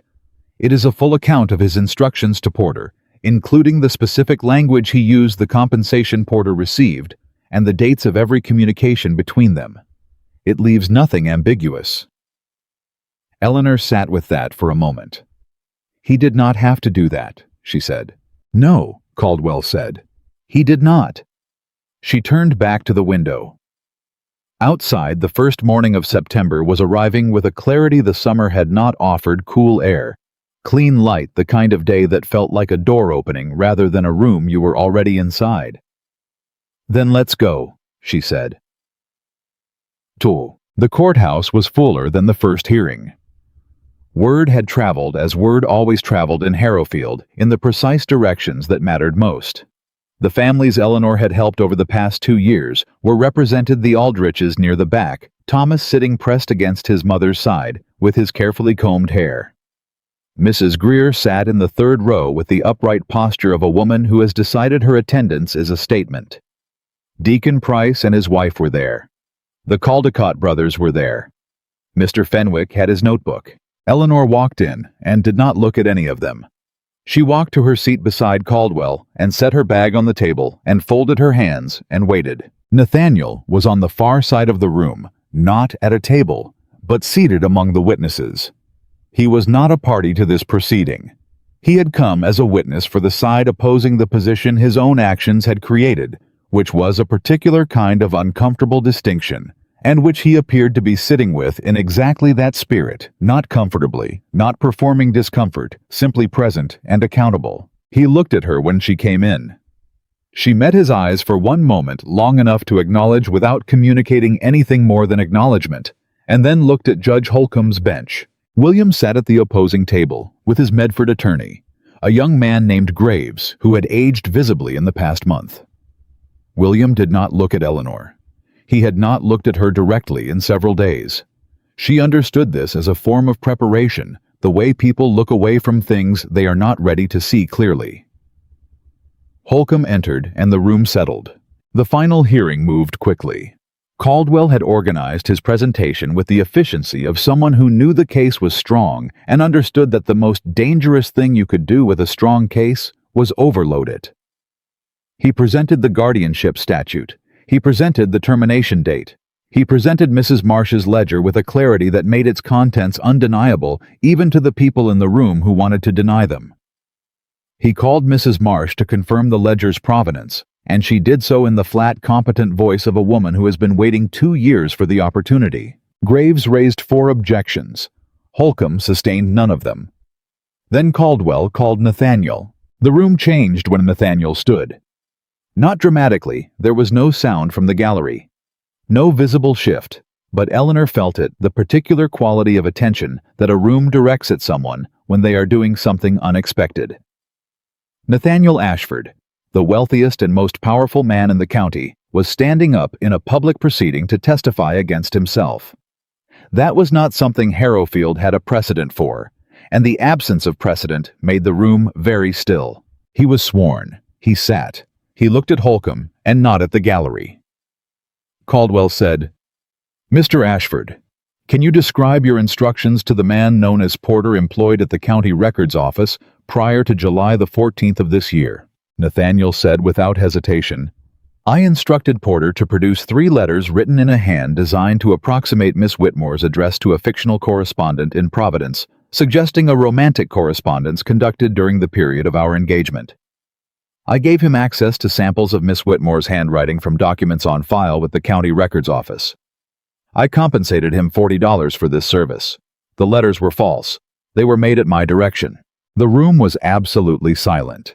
Holcomb looked at Nathaniel over his papers. "And your purpose in producing these letters?" "To create grounds for dissolving the engagement in a manner that would be attributed to Miss Whitmore's conduct, rather than my own dissatisfaction with the terms of the contract." Nathaniel's voice was level. Whatever this cost him, he was not allowing the cost to show in his voice. "I believed at the time that this was a clean solution. I was wrong about that." Holcomb said, "Wrong in what sense?" Nathaniel was quiet for a moment. Just one moment. Then he said, "In every sense, Your Honor." Graves stood. "Objection. The witness is editorializing." "Sustained," Holcomb said in the tone of a man who has sustained an objection because the rules require it, and not because he disagrees with the editorial. He looked at Nathaniel. "Confine yourself to the facts of the matter." "Yes, Your Honor," Nathaniel said. Caldwell produced the notarized statement and entered it into record. Graves looked at it and did not object because there was nothing in it to object to except its existence, and its existence was already established. Holcomb excused Nathaniel. He walked back to his seat, and as he passed the plaintiff's table, he did not look at Eleanor, and Eleanor did not look at him. And the not looking had a different quality from all the other not lookings of the morning. Something mutual and acknowledged and quietly full. Judge Holcomb took a 30-minute recess to review the full evidentiary record. Eleanor sat at the plaintiff's table and did not speak. Clara had positioned herself directly behind her in the gallery, and Eleanor could feel her presence the way you feel the presence of something solid at your back, not needing to see it to know it is there. William left the table during the recess and went to stand near the window at the back of the room. His attorney went with him, and they spoke in low voices. Eleanor watched them from the corner of her eye, not with triumph, because that was not what she felt. She felt something considerably more complicated, the residue of 4 years of sustained effort, finally reaching its conclusion, which was not cleanly satisfying in the way she had imagined. It was messy with grief for things that should not have needed to happen, and relief that they were ending, and the particular weight of having been right about something for a very long time in circumstances where being right had not been enough on its own. Mrs. Greer from the third row caught Eleanor's eye when Eleanor turned. She nodded once with the decisive quality of a woman delivering a verdict of her own. Eleanor nodded back. Holcomb returned. He spoke for 12 minutes. His ruling restored full legal control of the Whitmore estate to Eleanor, effective immediately. It ordered a full accounting of all transactions conducted under William's unauthorized authority after Eleanor's 21st birthday, and established a schedule for the recovery of misappropriated assets. The Eastern timber rights sold in 1814 were subject to a separate action for damages that Caldwell could bring at his discretion. Holcomb noted in language that was careful and dry and unambiguous that the use of forged documents in connection with the dissolution of the engagement had been entered into the public record, and that the court considered the matter of those documents closed as a legal matter, given the full voluntary disclosure of the responsible party, but that the court's record of the disclosure was itself a permanent document. He looked at Eleanor when he said that. She thought it was possible he was telling her something about the nature of records. Then he struck the bench, and it was done. The room moved after that in the way rooms move when something long in tension finally releases a collective exhale, a rearrangement of bodies' voices resuming at their normal registers. Clara was at Eleanor's side before Eleanor had fully stood, and she said nothing. Just pressed Eleanor's hand once very hard, and Eleanor held on for a moment.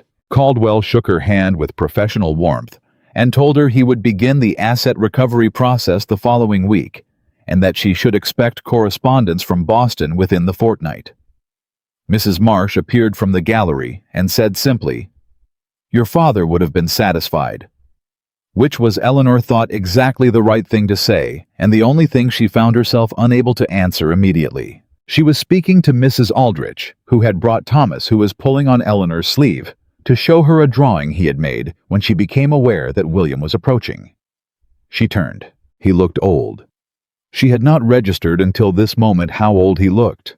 Not old the way her father had looked, old with the earned lines of a life well used. Old the way a man looks who has been carrying something heavy for too long and has finally put it down and discovered that putting it down does not make you feel lighter. It makes you feel the weight you were carrying all along. "Eleanor," he said.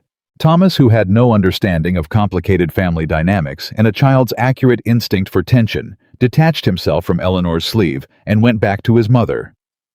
"William," Eleanor said. He did not have a speech. She could see that. He had come over here without one, and was now standing in the space where a speech should be holding nothing. "I am sorry," he said, "about your father's trees." She had not expected that to be the thing he said.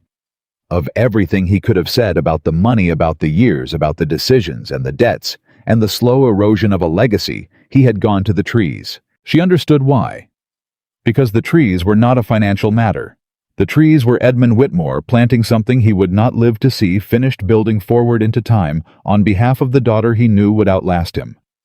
And William had sold them. and they both knew that the trees were the truest measure of what he had done, more than any ledger entry. "I know," she said. "He told me when he planted them," William said. "He said they were Eleanor's trees. He said that in 40 years they would be the most valuable timber in the county, and they were going to be your inheritance from him, regardless of anything else." He stopped. "I needed the capital. I told myself it was temporary. I told myself I would replace the value another way." "You didn't," she said. "No," he said. "I didn't." A silence. Not a comfortable one. The truth often isn't. "I am not going to tell you it is all right," Eleanor said, "because it is not all right. But I am going to tell you that I am not going to spend the rest of my life being angry about it. I spent 4 years building this case, and I am not willing to spend the next 4 years carrying something that will only get heavier." She looked at her uncle clearly. "You will cooperate with Mr. Caldwell's accounting. You will be honest about every transaction. And you will stay in the east wing of the house until suitable arrangements can be made, which I will assist with, because you are my father's brother, and that means something to me even now." William looked at her for a long moment. He seemed to be looking for something in her face, anger maybe, or the satisfaction of a winner. He did not find either. "You are more like your father than you know," he said. His voice had something in it she had not heard before. Not sentiment exactly. Something more like the absence of the pretenses he had maintained for years, and what was left when those were gone. "I hope so," Eleanor said. "He was a good man."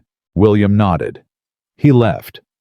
Eleanor watched him go and breathed, and allowed herself one moment of something private and unobserved, and then she turned back to the room.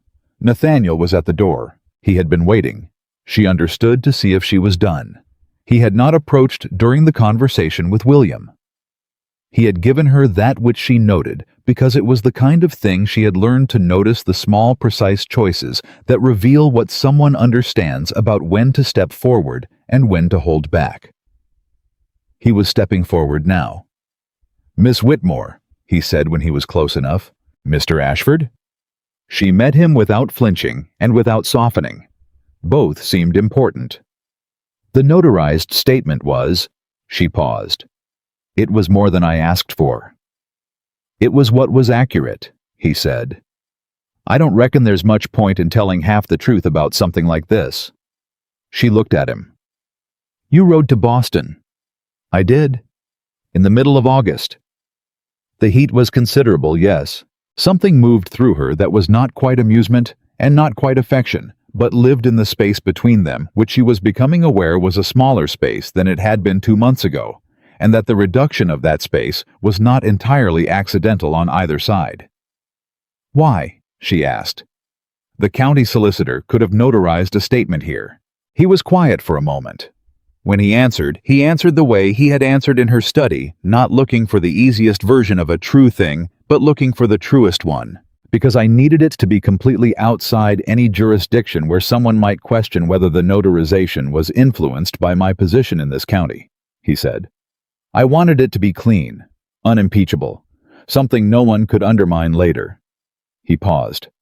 "I wanted to make sure that whatever you built on top of this hearing, you built it on ground that couldn't be moved." Eleanor stood with that for a moment. She said, "That is a very thorough thing to do for someone you owe nothing to." "I owe you considerably more than a ride to Boston," he said. "The hearing is over, Mr. Ashford. You don't owe me—" "I am not talking about the hearing." His voice was steady, but there was something underneath the steadiness that she had not heard there before, something that was not controlling itself quite as completely as usual. "I am talking about 14 months of looking at you and not seeing you, and I am talking about the specific harm of a person being invisible to someone who should have looked more carefully, and I am saying that a notarized statement in Boston is not a repayment for that. It is barely a beginning." Eleanor was very still. "Nathaniel," she said, and it was the first time she had used his given name not in the parlor or the courthouse or any of the careful conversations in between, and the sound of it in her own voice did something unexpected to the back of her throat. He heard it. She saw him hear it. "I am not asking anything of you," he said quickly. "I want to be clear about that.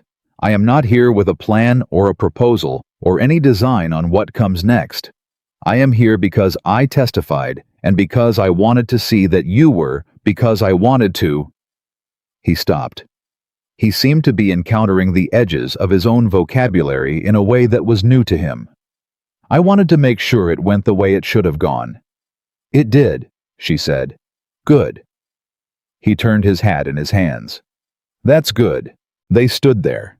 Clara was watching from across the room with the expression of someone exercising considerable restraint, which Eleanor was grateful for. "Are you going back to your estate today?" Eleanor asked. "I expect so," he said. "Unless—" He stopped. "Unless—" she said. She waited. He looked at her. She recognized the look. It was the look of a man standing at the edge of something he cannot calculate in advance, and she recognized it particularly because she had been standing at a similar edge herself for several weeks now and had not yet found the footing. "I reckon there is a great deal I still don't know about you," he said. "That is the most accurate thing I can say." "There is," she agreed. "And I think I would like to, if you were willing, know you, properly." He said it plainly without embellishment, the way he said most things. "Not the version I invented, the actual one." Eleanor looked at him for a long time. She looked at him the way she looked at accounts she was not yet sure she trusted carefully, without the distortion of wanting the numbers to be different from what they were. The numbers this time were not what she had expected them to be. "I am not the same woman I was 14 months ago," she said, "and I am not easy, and I will not be managed." "No, ma'am," he said. "I know that.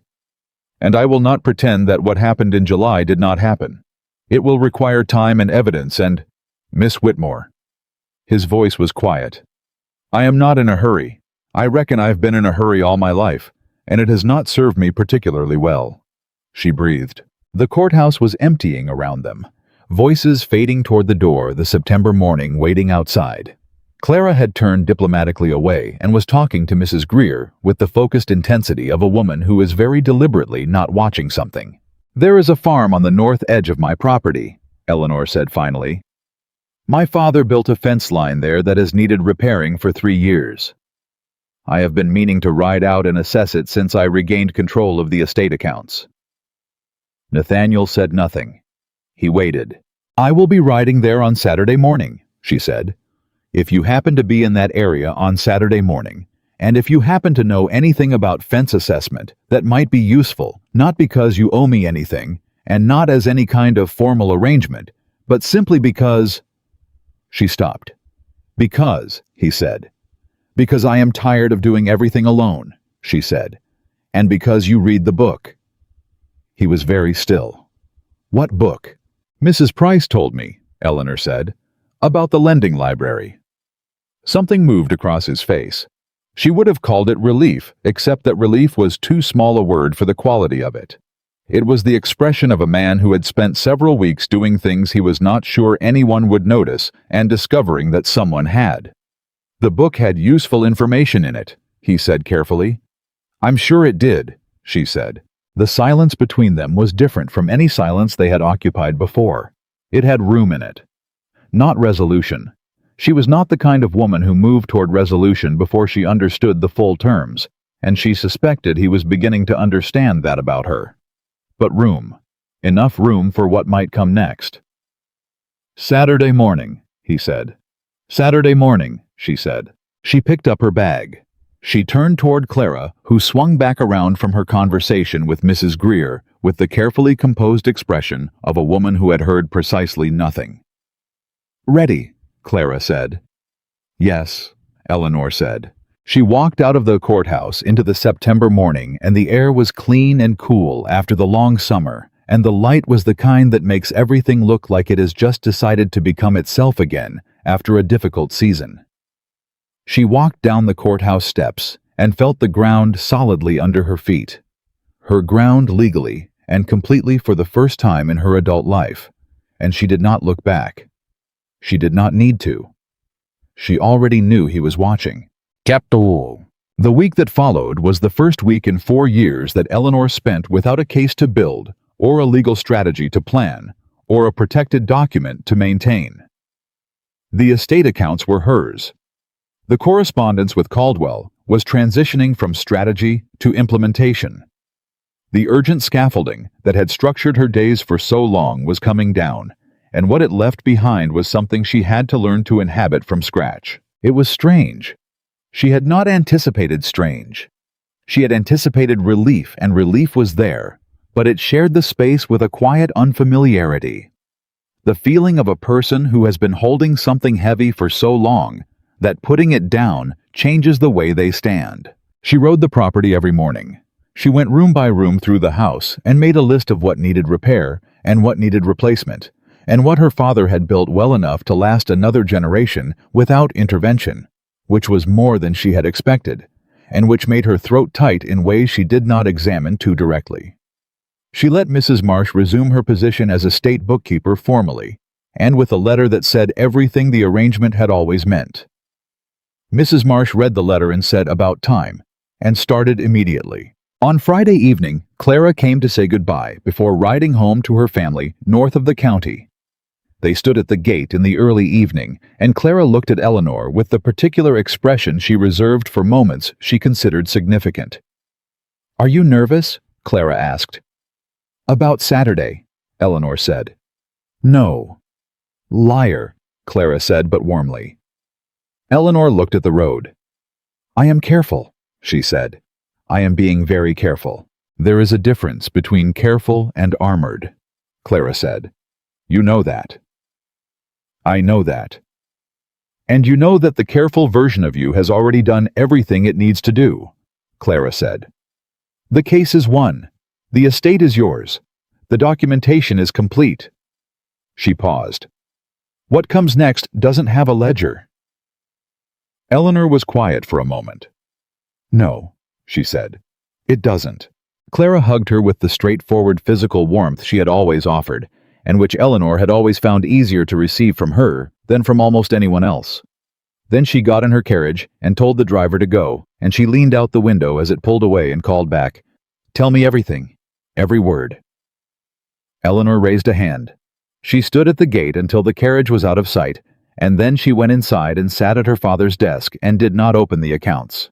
She sat there in the quiet of an evening that belonged entirely to her, in a house that was entirely hers, on land that was entirely hers. And she thought about a man who had ridden to Boston in the August heat to have a statement notarized before a judge who had no connection to Harrowfield County, so that what she built could not be moved. She thought about her father's trees. She thought he can never give those back. And she thought he knows that. And she thought he came anyway. She sat with that for a long time. Not resolving it, she was not ready to resolve it, and she had learned over 4 years of careful work that the most dangerous thing you could do with something important was force it toward a conclusion before it was ready for one. But she sat with it. Outside, the September dark came on slowly, the way it does at the end of summer, gentle and particular, as if the day is taking its time about ending, because it has learned finally that hurrying has never once made anything better. Eleanor breathed. Saturday morning was coming. She was ready. Saturday arrived quietly the way days do when they carry more weight than they show on the surface. Eleanor was up before the sun again, but this time it was different from the before. The hearing sleeplessness, different from the before the parlor discipline of 4 years of careful nights.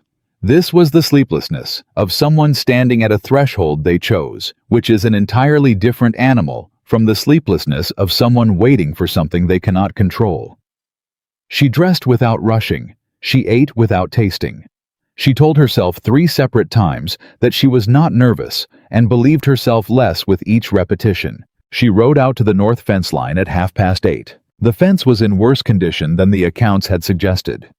That was the first thing she noticed, and noticing it settled her, because the fence was a real thing, with real problems. She could assess and quantify and address, and real things had always been easier for her than the other kind. She dismounted and walked the line for 20 minutes, making notes in the small ledger she kept in her coat pocket, marking the posts that had rotted through and the sections where the rails had come loose from their moorings. She heard him before she saw him. The sound of a horse on the dry ground, coming from the direction of the Ashford property line, which ran parallel to the north edge of her land about a quarter-mile east. She did not look up immediately. She finished her note and closed the ledger and then looked up. Nathaniel Ashford rode toward her at an easy pace, the kind of pace that communicated he was not hurrying, that he was not arriving with urgency or theater, that he had come the way a person comes when they are trying to be exactly what they are and nothing additional. He wore no coat. His hat was plain. He looked, she thought, less like the wealthiest man in 3 counties, and more like a man who had gotten up early and ridden a familiar road, and was arriving somewhere he was not entirely sure he would be welcome. She appreciated that uncertainty. She appreciated that he was wearing it plainly. "Miss Whitmore," he said, pulling up near her. "Mr. Ashford," she said. "You found it." "I know this county well enough," he said. "I reckon I know every fence line in it." He looked at the posts she had been marking. "Though I'll admit, I did not know this particular section had gotten this bad." 3 years of deferred maintenance, she said. At least. Possibly 4. He dismounted and came to stand beside her at the nearest post, and he put his hand on it and tested it the way a man tests something he is assessing honestly, with actual weight behind it. The post moved more than it should have. "That one needs to come out entirely," he said. "I know," she said. They stood at the fence line in the September morning, and the particular silence of 2 people who have a great deal to say and are by mutual and unspoken agreement starting with the fence. He walked the next section, and she walked with him. He pointed out 2 posts she had missed. She showed him 3 rail separations he had not seen from his angle. They moved together along the line with the natural coordination of people who have been paying attention to each other long enough that their rhythms have started to synchronize without anyone deciding to make it happen. At the far end of the north section, where the fence met a stand of old oaks that had been there longer than either of their families. Nathaniel stopped. "How many acres does this section cover?" he asked. 42 is surveyed," she said. "Though the survey my uncle used in his last land assessment was inaccurate by about 3 acres in the eastern corner. Caldwell is arranging a proper resurvey." He nodded. He was quiet for a moment, looking at the oaks. "Your father planted timber on the south slope," he said. "I remember seeing it when I was young. My father used to bring me to visit Edmund when I reckon I was about 10 years old." Eleanor looked at him. "Your father knew mine. They were not close," he said, "but they were acquainted. They had the same ideas about land stewardship, which was not as common then as it ought to have been." He paused. "My father told me once that Edmund Whitmore was the only other man in the county who planted trees he knew he would never live to harvest." He stopped. "I did not know until recently that those were the trees your uncle sold."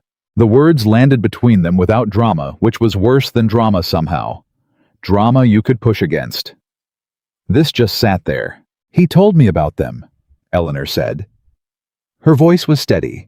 She had decided some weeks ago that she was going to be able to discuss the trees without her voice breaking, and she had practiced this enough times in private that the decision was holding. "The summer before he died, he said they were going to be worth 10 times the asking price by the time I was 40. He said," she paused briefly, "he said they were his way of reaching forward through time to take care of me when he couldn't anymore." Nathaniel said nothing. He was looking at the oaks. "I know they're gone," she said. I am not telling you this to assign blame you have already claimed. I am telling you because you mentioned them, and I wanted you to know what they were." "I understand," he said quietly. "Thank you for telling me." A pause. The morning moved around them. "I have been in contact," Nathaniel said, "with a timber broker in Connecticut who specializes in the replanting and restoration of managed forest properties. I asked him to assess the south slope of your land and provide an estimate for what it would require to replant with the same species your father used." Eleanor turned and looked at him fully. "It cannot replace them," he said immediately. "I want to be clear that I know that. What your father planted is gone, and what was lost in those trees is not a thing that money restores." He met her eyes directly. "But the slope is still yours. The land is still yours.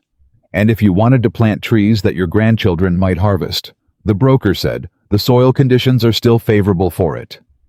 She stood very still. "I am not asking you to take anything from me," he said. "I am not offering to fund this or manage it or make it part of any arrangement between us. I asked him because I wanted to know whether it was possible, whether the land could still hold what your father intended for it." He paused. "It can." Eleanor breathed in slowly through her nose and out through her mouth, and did the precise internal arithmetic of a woman deciding how much of what she was feeling was appropriate to show, and then, in a decision that was newer to her than most, deciding to show slightly more of it than the calculation had produced. "That was a kind thing to do," she said. "It was a practical inquiry," he said. "Nathaniel." She said his name the way she had said it in the courthouse, plainly without decoration, the way you say the name of something real. "It was a kind thing to do. You are allowed to have done it for that reason." He looked at her. Something in his face shifted in the way she had begun to recognize the slight relaxation of the control he maintained over everything the moment when the man underneath the management of himself became briefly precisely visible. "All right," he said. "It was a kind thing to do." "Yes," she said. "It was." They stood there in the morning, and the oaks were very still around them, and Eleanor felt the particular sensation she had been feeling with increasing frequency in his presence. The sensation of a space that was not threatening, not demanding, not requiring her to be smaller than she was. A space in which she was simply entirely herself, without the careful calibration that had governed so many years of her interior life. She was discovering both simpler and more frightening than she had anticipated. They rode the full property line together that morning. Not because the fence required it, she had already assessed the north section, but because there was more to see, and neither of them moved toward ending the morning. He asked questions about the eastern acreage that revealed he had been studying her father's original land plat, which she knew, because the questions matched the plat's specific terminology in ways that could not be coincidental. She did not call attention to this. She answered directly and watched him absorb the information with the focused attention he brought to everything, and she felt with increasing clarity that the version of Nathaniel Ashford, who had appeared in her father's study, was a man she had not previously been allowed to see. At the south boundary they dismounted again, and she showed him where the creek ran underground in dry seasons, which was a quirk of the property that affected irrigation, and that had been incorrectly assessed in William's last agricultural report. He listened and did not offer a correction until she asked what he thought, and when he offered it as a possibility rather than a conclusion. She was aware as she listened to him that she was cataloging things, the specific way he tipped his head when he was thinking carefully. The fact that he asked before touching anything on her property, always a small precise courtesy that he extended without comment. The way he said "ma'am" in moments of formality, and slipped out of it into plain speech when the formality fell away, which happened with increasing frequency as the morning continued. She was cataloging, because cataloging was how she processed the things that mattered, and she had decided somewhere between the courthouse and this fence line to stop pretending that this did not matter. "Tell me something," she said when they had stopped at the south corner and the morning was starting to move toward midday. He looked at her. "Tell me something true," she said. "Something you have not told anyone else. Not about the estate or the legal matter or the letters. Something about yourself." He was quiet for a moment. The kind of quiet that meant he was taking the question seriously rather than deflecting it. "I have been afraid of this county my entire adult life," he said. She had not expected that. "Not of the people in it," he said. "Of disappointing it.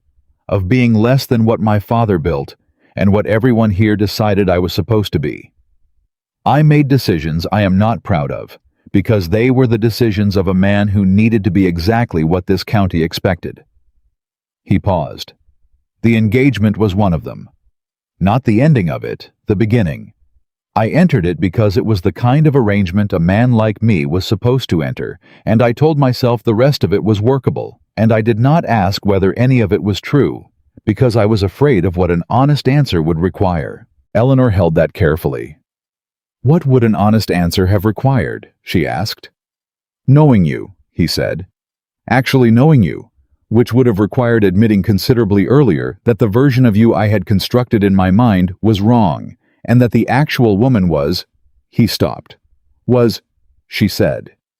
He looked at her directly. Considerably more than I was prepared to encounter, he said. And I reckon that frightened me more than the financial complications did. The honesty of it sat between them like something physical. You are frightened of me, she said. Not a question, she was confirming something she was beginning to understand. I am frightened, he said carefully, of how completely wrong I was about you.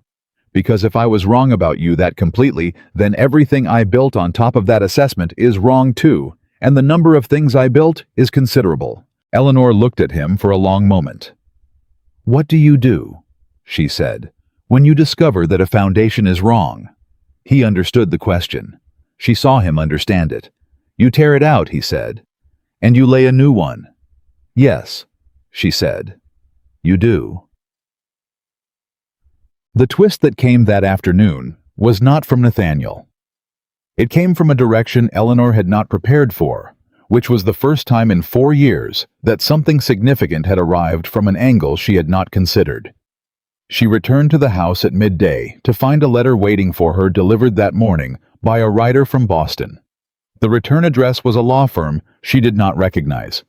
She opened it at her father's desk and read it, and then set it down and read it again. The letter was from a firm representing the Providence Consortium that had purchased her father's timber rights from William in 1814.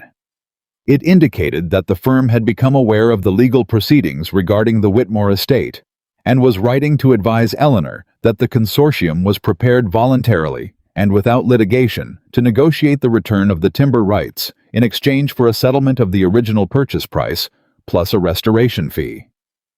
She read it a third time. She sat back in her chair. The consortium was giving back the rights. The timber rights her uncle had sold without authority to men who had bought them cheaply and held them for 2 years, and apparently decided upon learning the circumstances of the sale and the nature of the current legal proceedings that they did not want to be on the wrong side of a petition before the Massachusetts courts. They were returning her father's trees. Not the trees themselves, those were gone harvested years ago, but the rights. The legal claim to the land and its timber future. The ability to replant. Eleanor pressed both palms flat on the desk and stared at the letter, and felt something she had not felt since she was 17 years old, and her father was alive, and the world was something she had not yet learned to be strategic about. She felt surprised. It was not a comfortable sensation. It was not an uncomfortable one. It was the sensation of a story moving in a direction she had not written, and the specific quality of that movement was that it was good, and the goodness of it was not something she had earned through planning, but something that had arrived through the turning of events she had set in motion and then released. She had set in motion and then released. She sat with that for a long time. She sent a note to Nathaniel that afternoon. Not long, 5 lines. She told him about the letter. She told him that she thought he should know, given that he had inquired about the South Slope. She told him that she would be speaking with Caldwell about the consortium's offer the following week. She did not tell him what the letter had made her feel. She was not ready to put that in writing. His reply arrived before evening, carried by his man, who had clearly been asked to ride quickly. 3 sentences. He said he was glad. He said he had not expected it and would not have predicted it. And then he said, I reckon some things come back when you stop trying to hold on to them by force. Eleanor read those 3 sentences 4 times. She folded the note and put it in the drawer of her father's desk, the same drawer where she kept the private ledger she had built over 4 years, the correspondence with Caldwell, the documents that had built her case. She put his note in with all of it, because it belonged with the things she was keeping. The second Saturday in September, Nathaniel came to the house directly, rather than meeting her at the fence line. She had not asked him to.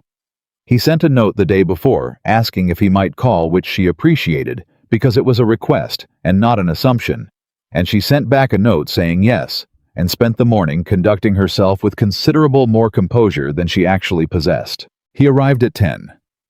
She met him in the front room rather than the study, because the study was hers in a way she was not ready to share completely, and the front room was neutral ground where two people could be honest without everything in the room having a history attached to it. He sat across from her and held his hat and said without preamble, "I have been thinking about what you said at the fence line."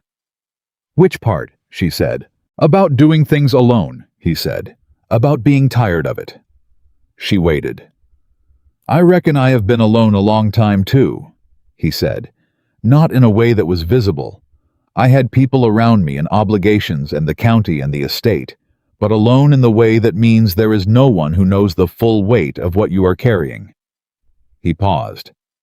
"I do not want to continue that way." She looked at him steadily. "That is an honest thing to say." "I am trying to be honest," he said. "It is a newer practice for me than it ought to be." "I know," she said. He looked at her. "I am not asking you to forgive what happened in July," he said. "I am not asking you to set aside what I did or pretend it has not shaped where we are. I am asking—" He stopped. He turned his hat in his hands once. "I am asking whether there is a version of what comes next in which you are willing to let me know you, the actual you, not because I deserve the chance, but because I believe I will spend the rest of my life regretting it if I do not ask clearly and plainly." Eleanor breathed. She had prepared for this conversation. She had prepared for several versions of it in the careful way she prepared for all things, running the possibilities through her mind late at night, and assigning them weights and considering her responses. And now that it was actually happening, she found that all of her preparation was beside the point, because the man sitting across from her was not a legal proceeding and could not be managed toward a predetermined outcome. And the thing in her chest was not something that responded to strategy. "The consortium is returning the timber rights," she said. He looked at her. Not with confusion, she could see him tracking the shift. "I know," he said. "You told me. I am going to replant the south slope," she said. "Mr. Caldwell is negotiating the settlement terms now. By spring, I will have the rights confirmed, and I can begin the assessment for replanting." She looked at her hands for a moment, then back at him. "It will take 40 years, at least, before the timber is mature enough to be worth what my father intended." "Yes," he said quietly. "I am 25 years old," she said. 40 years is a very long time." "It is," he said. She looked at him directly. "My father planted those trees for a future he would not live to see. He planted them because he believed the person who would inherit the land was worth making a 40-year investment in." She paused.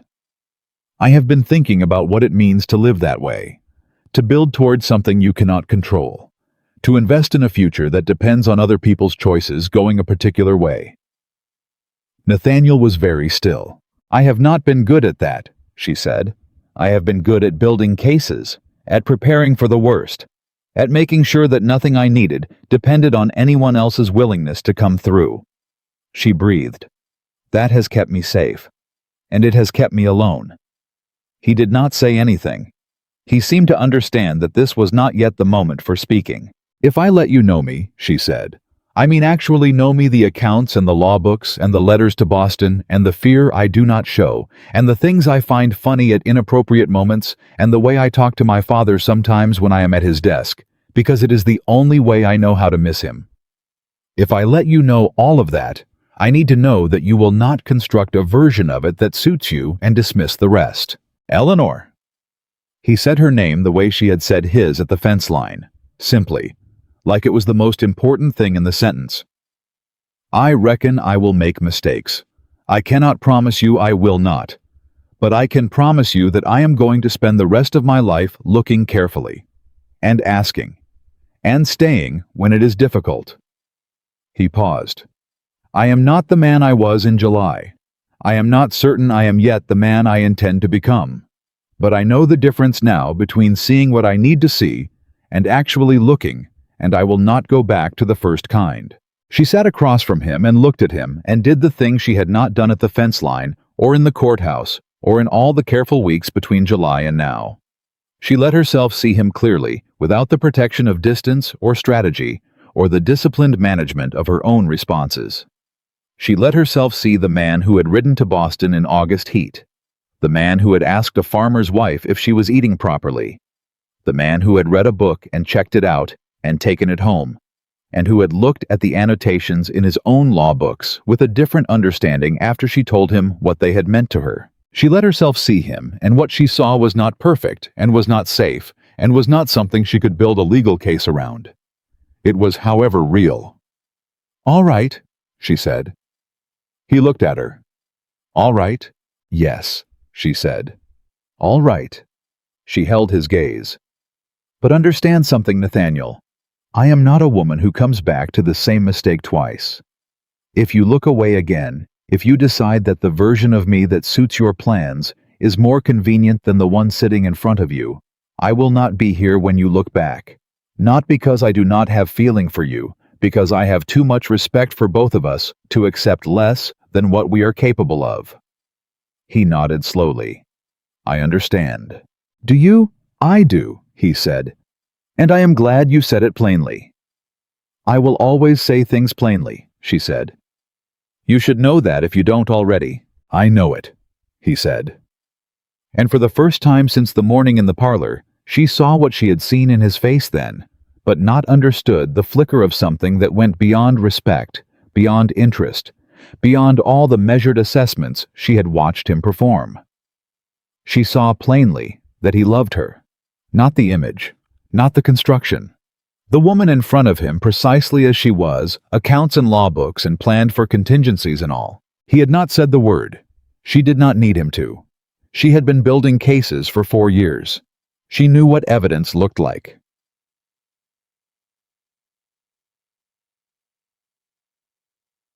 The weeks that followed were not a romance in the conventional sense of the word. Eleanor was not a woman who moved toward things conventionally, and Nathaniel who was learning her, the way he had failed to learn her in 14 months of engagement, was discovering that conventional was not a pace she would match, regardless of what he offered. He came on Saturdays. Sometimes she came to the Ashford estate to look at the agricultural operation with the eye of a woman who had been managing her own land since September, and who had opinions specific and well-grounded about soil rotation and irrigation and the particular problem of the Eastern Creek that Nathaniel had been managing incorrectly for 3 seasons.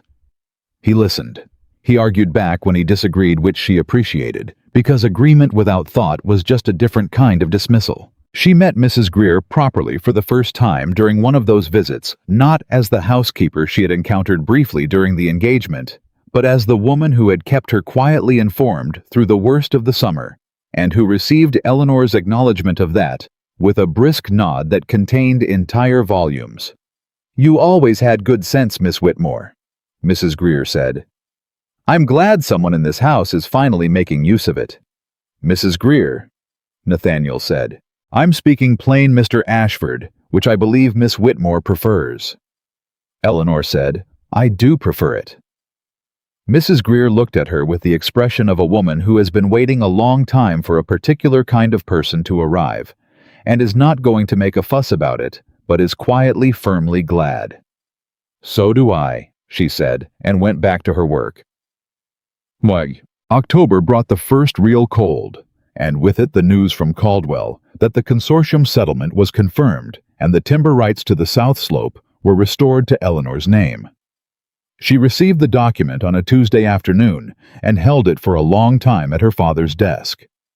Then she put it in the drawer with everything else she kept there, including Nathaniel's 3-sentence note, which had not moved since she placed it. She told Nathaniel that evening. He had come by to discuss the creek irrigation with a map he had drawn from memory that turned out to be, she pointed out, about 40 feet off on the eastern curve. "I drew that from memory," he said. "I have the survey," she said. "I know you have the survey. He stopped. "I was trying to show you I had paid attention to your property. You showed me that you had paid attention to the general outline of my property," she said, "with a 40-foot margin of error on the eastern curve." He looked at her. Something moved at the edge of his mouth that he was visibly suppressing. "Miss Whitmore." "Mr. Ashford," Are you always going to correct me when I am wrong? Yes, she said simply. Are you going to find that difficult? He thought about it honestly, the way she had come to expect him to think about honest questions. No, he said. I reckon I will find it occasionally humbling, but I reckon I could use more of that. You could, she agreed. This time he did not suppress what was moving at the edge of his mouth. He laughed. Not the public laugh of a man performing ease, but the real one, shorter and quieter and entirely unmanaged. Eleanor had not heard it before. She filed it away with everything else she was cataloging, which was becoming a very long and detailed catalog. The timber rights came through, she said. He was quiet for a moment. I know. Caldwell told me. I asked him to let me know when the settlement confirmed. She looked at him. You asked Caldwell to keep you informed. Is that overstepping? He said. He looked genuinely uncertain, which was another thing she was still learning to see in him. No, she said after a moment. It is not. He nodded. I am going to plant them in spring, she said. The trees. I have been corresponding with the same broker you contacted, and he has identified the appropriate species and confirmed the soil conditions are still viable. She paused. He said to tell you that your initial assessment was accurate and that he was glad someone had finally looked at that slope properly. Nathaniel was quiet. When he spoke, his voice had a quality she had not heard in it before. Something careful and deliberate, the voice of a man who is about to say something that has been waiting a long time to be said. Your father planted those trees for you, he said, knowing he would not be there to see them grown. Yes, she said. I would like... He stopped. He turned his hat in his hands. He looked at her with the directness that was. She had come to understand the most true thing about him, the quality underneath all the control and the management of himself. The thing that remained when everything else was stripped back. I would like to be there when they are grown, if you will have me. The room was very quiet. Eleanor sat at her father's desk and looked at the man across from her and felt the full weight of the question, not just what it meant for next spring or the spring after, but what it meant for 40 years of springs, 40 years of a south slope, slowly becoming what her father had intended it to be. 40 years of someone who had once chosen not to see her choosing every day to look carefully. She thought about her father's annotation in the margin of a law book. The law tells you what a person may do. It does not tell you what they ought to do. Those are not the same book. She thought about what she ought to do. She thought about what she wanted. She had spent 4 years building a case that proved she needed no one's choices to go a particular way. She had won that case completely and permanently, and on the record. She was Eleanor Whitmore, full legal owner of the Whitmore estate, possessor of the timber rights to the South Slope, woman of independent means, and documented competence and fully restored dignity.